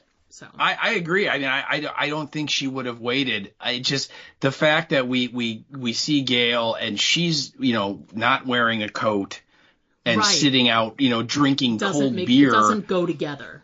Watching this, that's why I you know, remembered they showed the graphic of 3 months later, and I like, you know, moved it from when they actually showed it to that, because I'm like, okay, we have to be in, like, June or like late May at the earliest, right? For them to be, like, you know, doing this. For sure. And the thing is like, it's funny because the baseball scene didn't even trigger with me. What triggered with me was the scene at the gravesite. There isn't a spot of snow anywhere, and it's a vista. We're looking at mountains. So snowpack stays for a while. Sometimes that doesn't melt until June or whatever. So I think it was kind of clumsy. That's all. And I expect better from these guys. So I just felt like the timeline of all of it was clumsy. Second part of the timeline. I'm a loser. And when stuff like map involved that I can look up, I do. So I looked up how long it would take. How many miles is it if you go in a straight line from Jackson Hole to Seattle? Now, albeit you're going to have to get around, like, you know, this is highway driving, obviously, but it's just over 800 miles. It's like 846 miles or something like that, right? And allow for, you know, a little bit of variation based on the fact that they're going to go in a straight line. They're going to go across fields and in through forests and stuff like that. They're not going to stay on, like, the highway. They will where they can. She said avoid the highways, avoid cities and any settlements. So they might not. They might have taken a much more, you know, not linear roundabout path. And then I looked up because, again, nerd. How far can a horse, like, go in a day?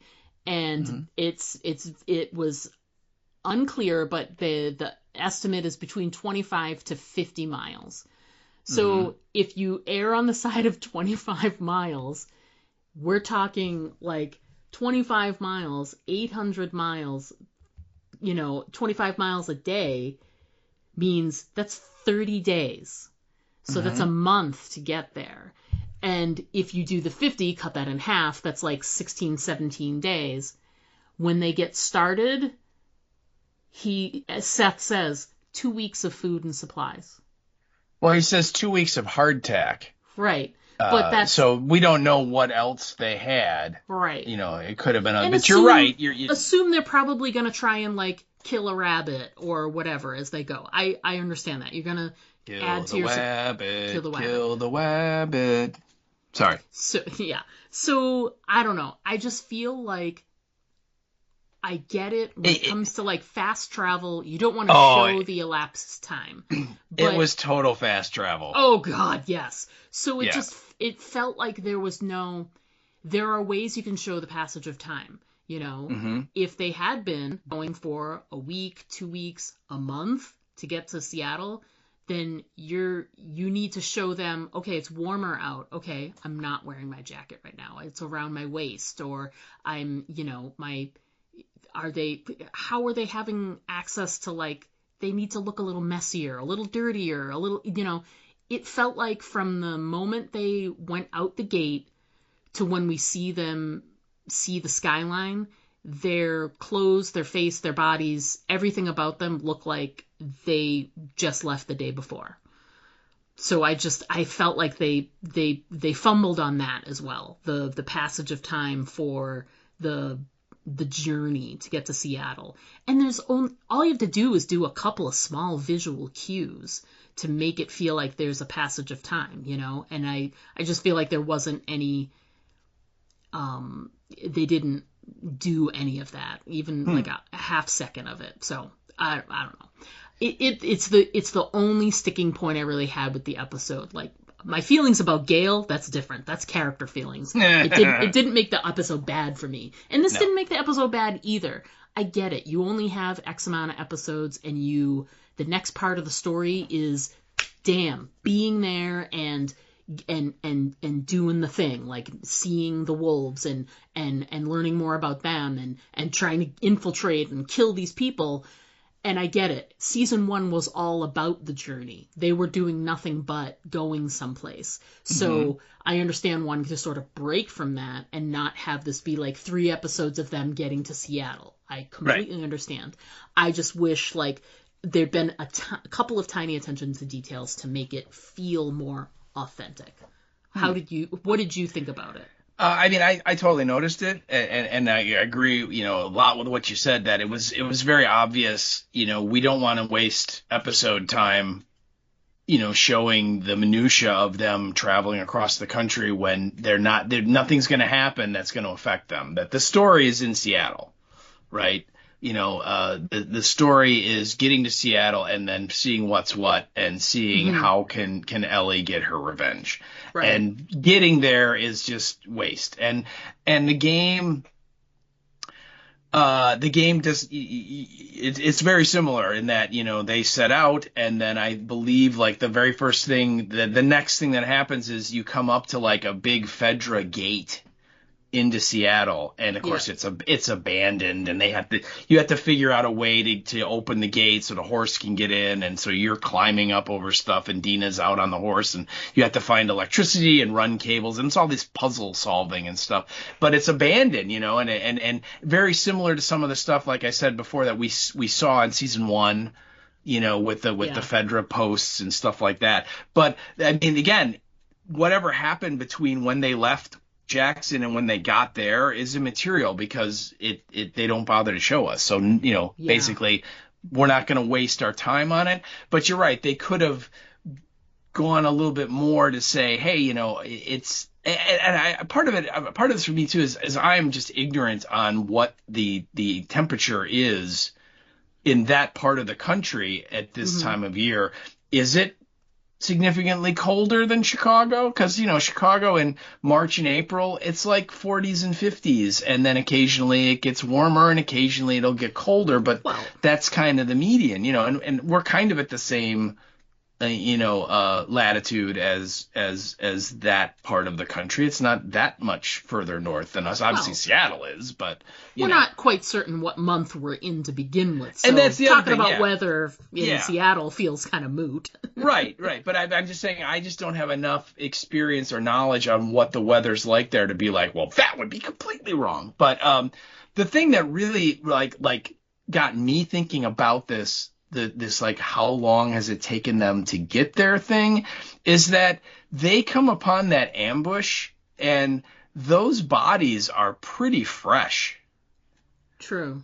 Right. And if Yeah. it like you said, if it's taken them like let's say they did 50 miles a day, which I'm a little skeptical that you would be Yes. able to do that. But I let's agree. just let's assume that they do. Then you said that was what, 16, 17 days to get there, Yeah. right? Is that what you told me? Yeah, So, it'd be about 16 or 17 days if they did 50 miles a day. yeah. Yeah. So let's assume they did that. So 16 days, those bodies have been lying out exposed for 16 days. And it's like, really? They're not any more decomposed than that? Yeah. You know, that was what kind of set me off of like, wait, how fast did they, I mean, you know, are they like on the horse that Gandalf rode in Lord of the Rings here, and are, Shadowfax is zipping along and they're doing like 200 miles a day? I mean, it certainly, it didn't ring all that true to me either, but it was such a small thing. And again, my knowledge of the game and knowing that, the story is actually in Seattle, I'm just like, that's fine. Let's get on with it. Let's get this out of the way, get to Seattle, and then we can, start to get into the rest of the story. So, Yeah. so yeah. I get it. And to be fair, because they moved so quickly and all that other stuff, like, it means that the next episode should be intrigue and action and hiding out from this much larger group than they're expecting and all of that. Yeah. Oh, so yeah. it has nothing but positives probably to just get rid of the travel in the one episode and then be able to go from there. So Yeah. yeah, not a fan, but I get it.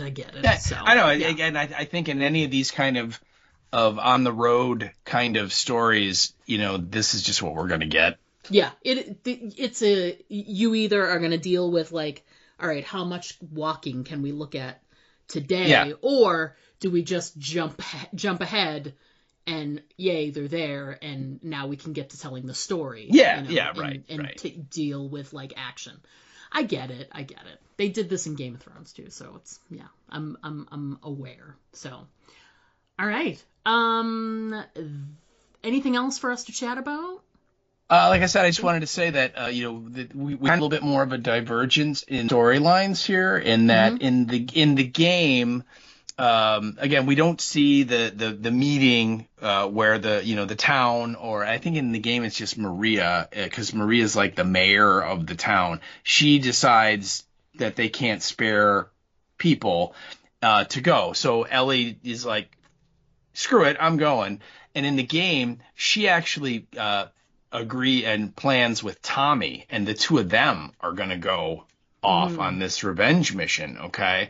And one of the things that you find out is that not only has Maria said, we're not sending any people, she like puts a guard on the stable to prevent Ellie or anyone else from, taking a horse and going off on their own, kind of a thing. Yeah. And so Tommy and Ellie decide, all right, well, we're going to meet, we'll meet at the stable at like 3 a.m, and we'll figure out a way to get horses, and we're going to go.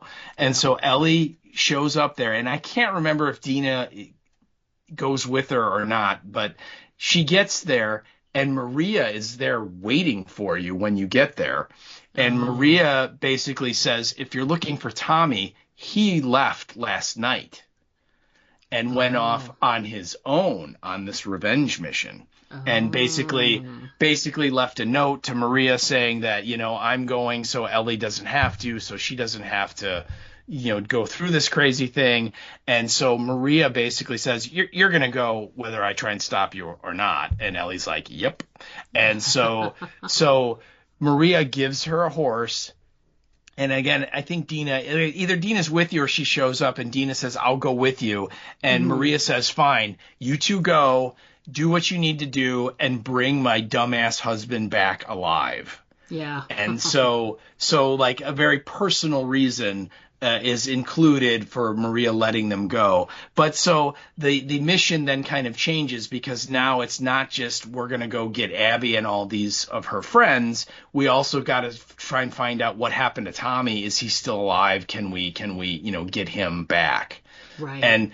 And obviously that didn't happen here. And my thought is that since they've shown us so much stuff about what's going on in Jackson up to this point, they're going to continue, and we're going to have two storylines. We're going to have Ellie out in Seattle, and we're going to have Tommy and the rest of the folks back in Jackson dealing with whatever is they're going to throw at the town. That's just my gut feeling right now. But I have nothing to back that up. I'm just saying that's what my gut is saying. Yeah, that's probably what they're going to do. You've got feelings. You have feelings that will happen. Okay. I do. I got a feeling deep inside. Oh, yeah.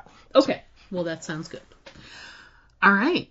I think we did it. I think we talked it through as best we could. I think we did. Stick a fork in it. All right. Well, then, folks, we're going to go ahead. We're going to take a quick break. When we come back, we're going to discuss our listener feedback and what's coming up on the podcast. All right, so everyone, please stick around. We'll be right back. Now there's about 20 of them out there. What will we do? Don't worry, we're safe in here. They'll never get in. Why is it that in every zombie story, people always think that their safe haven is invulnerable? I know. It's like, hello, the walkers are totally going to get in. You better get ready for it. No! Diane, get behind me. No, it's not stopping. Do something, Jack! And another thing, how come nobody in a zombie story has ever seen a zombie story? Do you know how much time in human life would be saved if just one person in the group was up on the genre? What do we do? Aim for the head. What? Aim for the head. You heard them. Aim for the head. Quick, Diane, I think we should try and fix the barricades. I think we should listen to them. Now, that's the first good idea they've had all episode. I still don't think they're gonna make it. Aim for the Head, a horror apocalypse entertainment podcast. Join hosts Diana and Steve as they recap and discuss the best of horror, sci-fi, fantasy, and apocalyptic entertainment. Aim for the Head, available wherever you listen to podcasts. Find us on Instagram and Blue Sky. Hi, this is Tom Savini, and you're listening to the Aim for the Head podcast with Diana and Steve. And don't forget to always aim for the head, because body shots just don't work. Hey everybody, we're back. We're going to jump right into our listener feedback, and then after that we're going to chat about what's coming up. But before we get to that, feedback, let's go. Steve, why don't you start us off this week with our first piece of feedback we got. Absolutely. Well, our first piece of feedback is from our pal Andy from Germany, and so hello, Andy. I'm hoping this means I'm hoping that this means that he is now back on board for the rest of the run of Last of Us. Yes. So that's exciting, and this again, because he obviously gets episodes a little bit later than we do, so he is usually an episode behind. So this feedback is about last week's episode. So. Yes. So he starts out and he says, hello, Diana and Steve. The second episode was even better than the first one. I knew that Joel would die in this episode, so that didn't surprise or shock me. But I really loved the Battle of Jackson, even more because all of that was not in the game. And then he puts in quotes, Jackson Hole, when Tommy was rallying the troops there. Yes. on the fence wall. He goes on to say, their strategy was not convincing to me, though. You don't split up your fighters. Everyone with a gun's on the wall. A bloater is hard to kill, but it's not bulletproof. If 50 fighters with guns shoot at it, then it dies. Or if the 4 guys with the flamethrowers could have killed it. I didn't miss bows, which was your comment last week about how you were surprised that more people didn't have bows and arrows. He goes, but Molotov cocktails and hand grenades. So that's what he thought they should have included. And he goes, the dogs were cool, therefore. And yeah, I agree. I agree. The dog sequence was pretty amazing when they just are leaping into these infected and just ripping their throats out. And then also, you're right. I mean, I guess they didn't use grenades or Molotov cocktails because they used the big barrels full of gasoline or kerosene or whatever it was. So they did set them all on fire. They just did it with bigger bombs than those like more hand ones. But anyway, he goes on to say, but as a defense for the defenders of Jackson, the bloater would never have reached the wall in time as slow as it is, and the runners would not have stormed into the city. They would attack the humans in sight, which are those on the wall, so there was a little cheating on the attacker side. And all I can say about that is, remember we had the cordyceps, like weeds were in the pipes.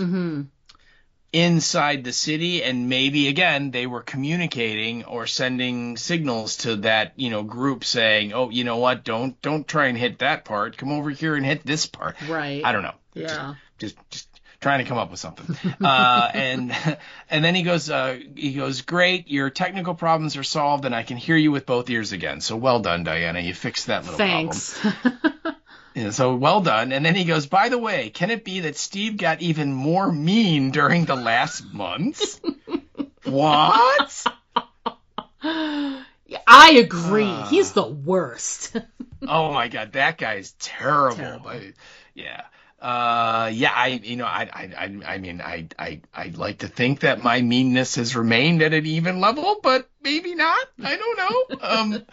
Yeah. Could it be that you're just confusing my cold and dead inside with meanness or something? I don't know. But you know what? I will try and be a kinder and gentler Steve from this point forward. So as long as Diana doesn't say dumb things, I won't be mean. So there you go. It's a win-win. Yeah, all my fault. But anyway, thank you so much for writing in, Andy. We love your feedback, and by all means, we look forward to it next week as well. Yeah.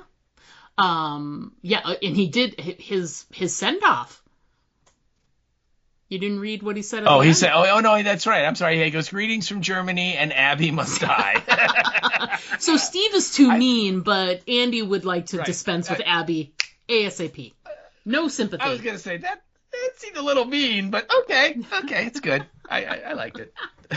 Thanks for writing in, Andy. We love hearing from you. It's awesome. Yeah. So good. Moving on, feedback for this week's episode, for episode 3. First up, we have our number one listener, Erica Price, via the Facebooks. Hello, Erica. Hey, Erica. Erica wrote in and says, I'm not sure what I was hoping for in this episode. Maybe some wholesome Joel flashbacks? Yeah, keep hoping. I haven't rewatched episode 2. Usually I do, but it was so upsetting that I just couldn't. So here we are. Joel, you are still dead. And I'm crying my eyes out all over again. Damn it, I need a cookie too. That's not a bad idea. I could go get a cookie. Who are these scarred people? I hope we learn more.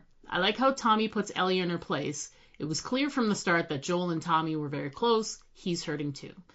Go Seth, good speech. That was really astute of Ellie, good for her. Shimmer. That's the name of the horse. Okay, I feel a little better knowing she's okay. Why would Abby's WLF kill these people? I thought they didn't kill those that can't defend themselves. Wow, all these derelict cars and trucks with fully inflated tires is making my eye twitch. Plus these military vehicles with shiny new tires. Did they learn nothing from Fear the Walking Dead?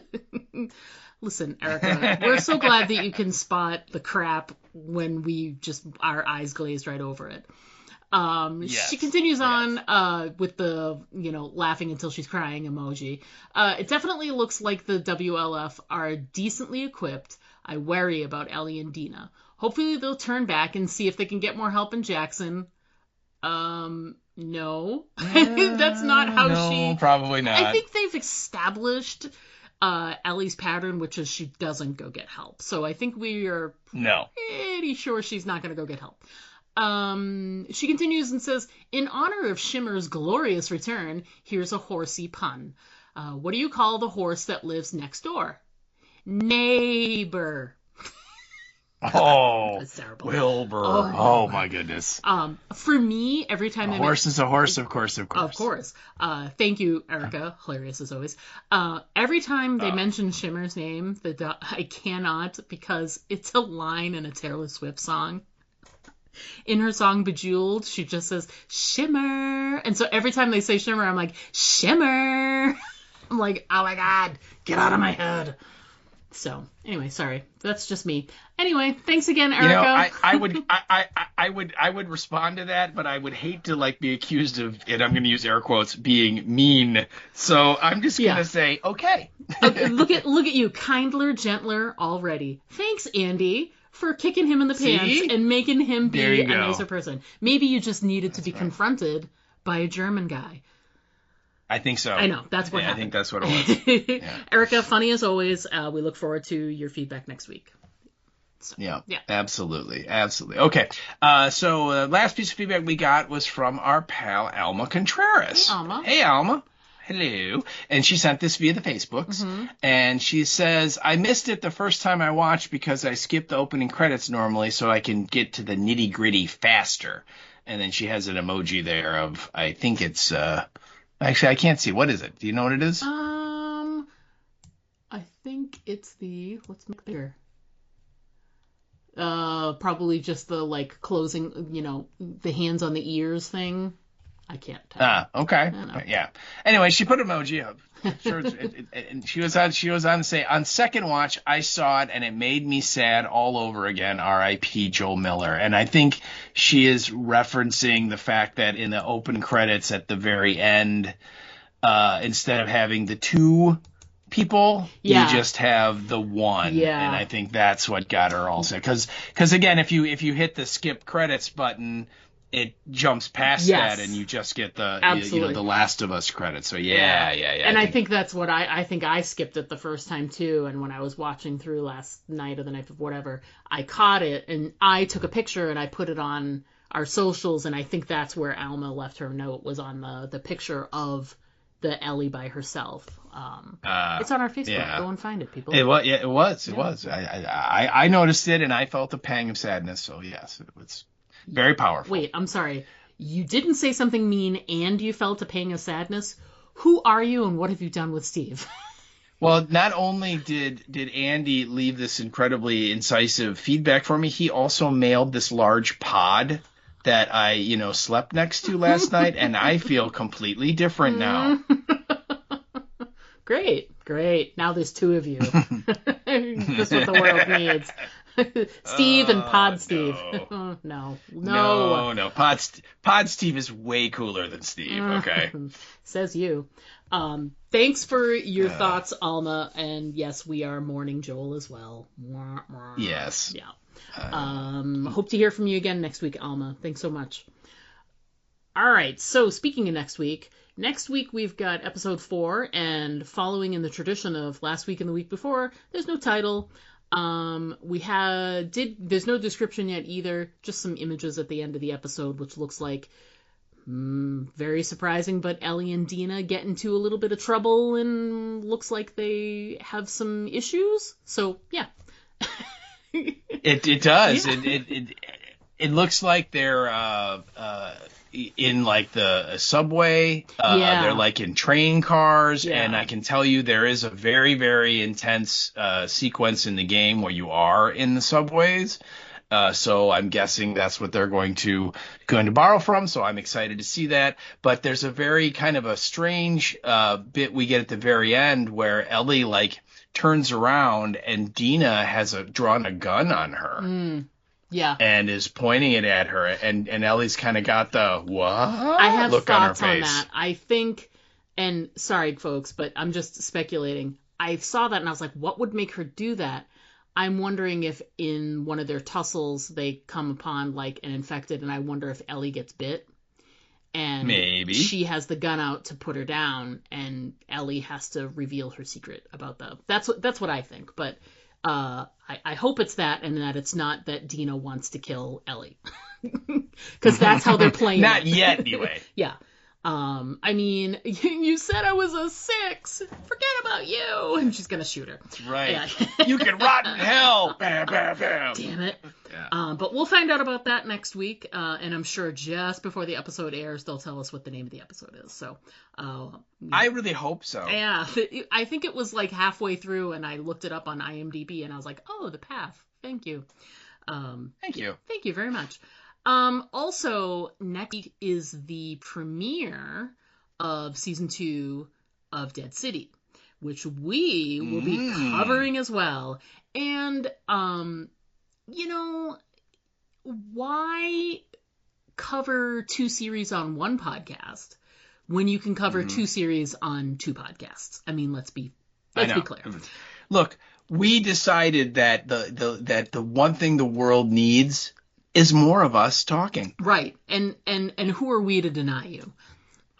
Exactly. We talked it through, and, in the past, we have covered 2 different shows in the same episode, when I think there was some overlap with Fear and like World Beyond or something like that. It was World Beyond and Fear, yeah. Where we would kind of do like half of one, like we would do like a quarter on Fear because it was so bad, and then we'd spend the majority of the time on World Beyond. But yeah, we did. That was how we covered it. And we talked it through. And to be fair, I'm sure that there's going to be overlap. Most of the people that are watching Last of Us are Walking Dead fans. But we're not certain that everybody is a Dead City fan. And there are some folks who are Dead City fans. Maybe they never got into Last of Us. Who knows? So when we did that double coverage, that was World Beyond and Fear. They're literally in the same universe.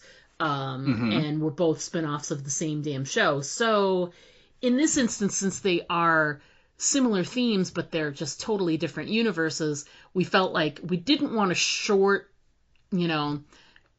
we didn't want to cheapen one by talking about spending too much time on Dead City in an episode when we really wanted to talk a lot about Last of Us, or the other way around. Spend more time talking about Last of Us when we really, there was some new development on Dead City, and we didn't want to shorten each one. So we decided to split it, and we will get feedback for and do recording of 2 totally separate episodes. So Last of Us will be 1 episode, and the Dead City stuff will be 1 episode as well. We are going to talk through, record nights. We'll record on different nights too, so you'll have different cutoffs for your feedback and all of that stuff. But we're going to talk through what our schedule is going to be for that. Right now we're recording for Last of Us on Tuesdays, so we've already talked. We think we're probably going to do Dead Cities on Wednesdays or whatever. So we will figure that out, and once we have our plan for next week, we will let you know, and there'll be socials and information to let you know, so you go to the right place to give your feedback on the respective show that you're interested in giving feedback on. So there's that. And we're very excited that AMC decided to run this on the same damn night as Last of Us, and to overlap the season entirely. I'm not gonna lie, I'm still really salty about it. Especially we went without content for so long, when we were covering other things, waiting for Dead City, waiting for Daryl and all these other things. And, we cover other things in between, and we do such a good job of trying to say, okay, we know we have 6 weeks or 2 months or, whatever, 3 weeks. We got 3 weeks, we'll talk about a movie and we'll put it in between these things. And then once Last of Us said when they were going to premiere, we're like, oh, well, Dead City will be after that, because they wouldn't be stupid enough to do it at the same time. No. Stupid enough, and it's the same time. I gotta say, I'm not super duper excited about Dead City. I like Negan. Maggie's not my favorite, but there are some people that joined the cast. I'm really excited about Kim Coates being a part of the cast. He's done a ton of stuff, but he's mostly known for his work on Sons of Anarchy. So, I'm looking forward to this season, because I'm hoping for some more stuff. I mean, the first season was good. And I'm trying not to let my feelings about them doubling up and overlapping with Last of Us to change how I feel about Dead City. So, that being said, 2 podcasts, 2 different episodes. We're going to cover 2 different shows at once. It'll be a first for us, and we hope you come along with us for the whole journey and leave us feedback for everything. It's a first. at first, and it could be a last. We don't know. Yeah, we'll see. It's an experiment, and maybe the experiment works, maybe it doesn't. We'll see. But hopefully you guys will leave us feedback and give us, and again, if we're moving along and if Dead City is like a stinker, maybe we change to going back to just one episode and we'll just cover a couple of points about, Dead City in the main episode. But we're going to give Dead City its due and cover it in its own separate episode. Because if it was the only thing going on, we would just talk about that. So we want to give it, we want to give it its time and make sure that we are putting enough effort into it. So, yeah. Yeah, I think we both liked enough of the first season. It wasn't perfect. It wasn't, every episode was classic TV, but it was good. Yeah. It was enjoyable. So I think we're optimistic that season 2, yes, it's an Angela Kang joint. Yes. So let's give her the benefit of the doubt that she's going to deliver an interesting story. So yeah, we got to see what happens. Yeah.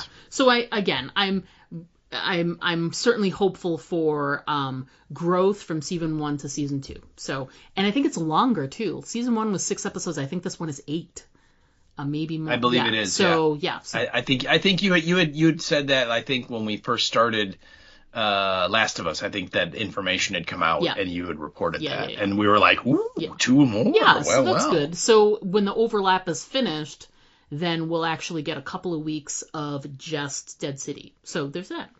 All right. Anything else we need to chat about this week before we wrap it up? Just that we are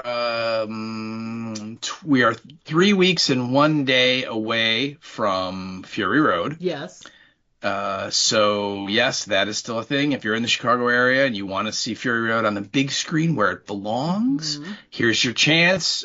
We will post the link to Classic Cinemas and the whole thing if you want to buy tickets. It's awesome. It's in Oak Park, which is a suburb of Chicago, and the tickets are $9. People, $9 cheap to see Fury Road. Yeah, and this theater's got the seats that recline, and they got the butt warmers, and it's an amazing experience. So totally worth the $9. So if you're in the area and you want to see Fury Road on the big screen again, or like some of us for the first time. So mean. So mean.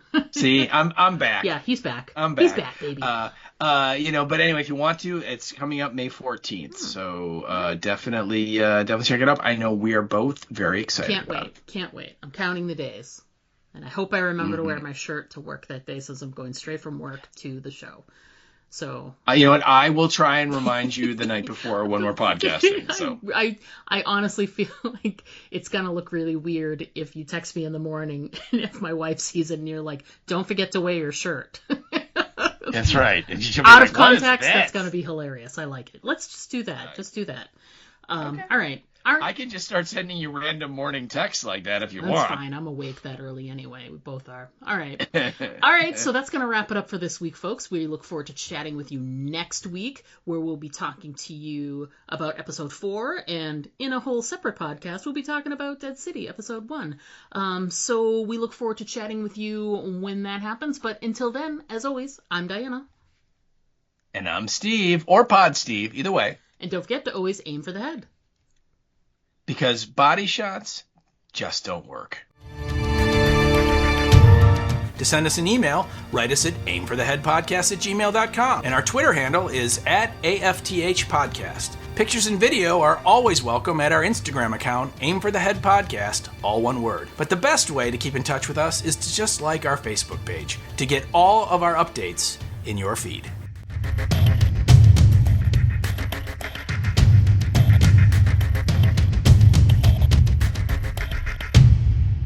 And it's showing that it's recording. I'm feeling. Hey, you know what? Look at it this way. At this point, if we finish and you're like, "Oh crap, it's not there," I won't hate you any less.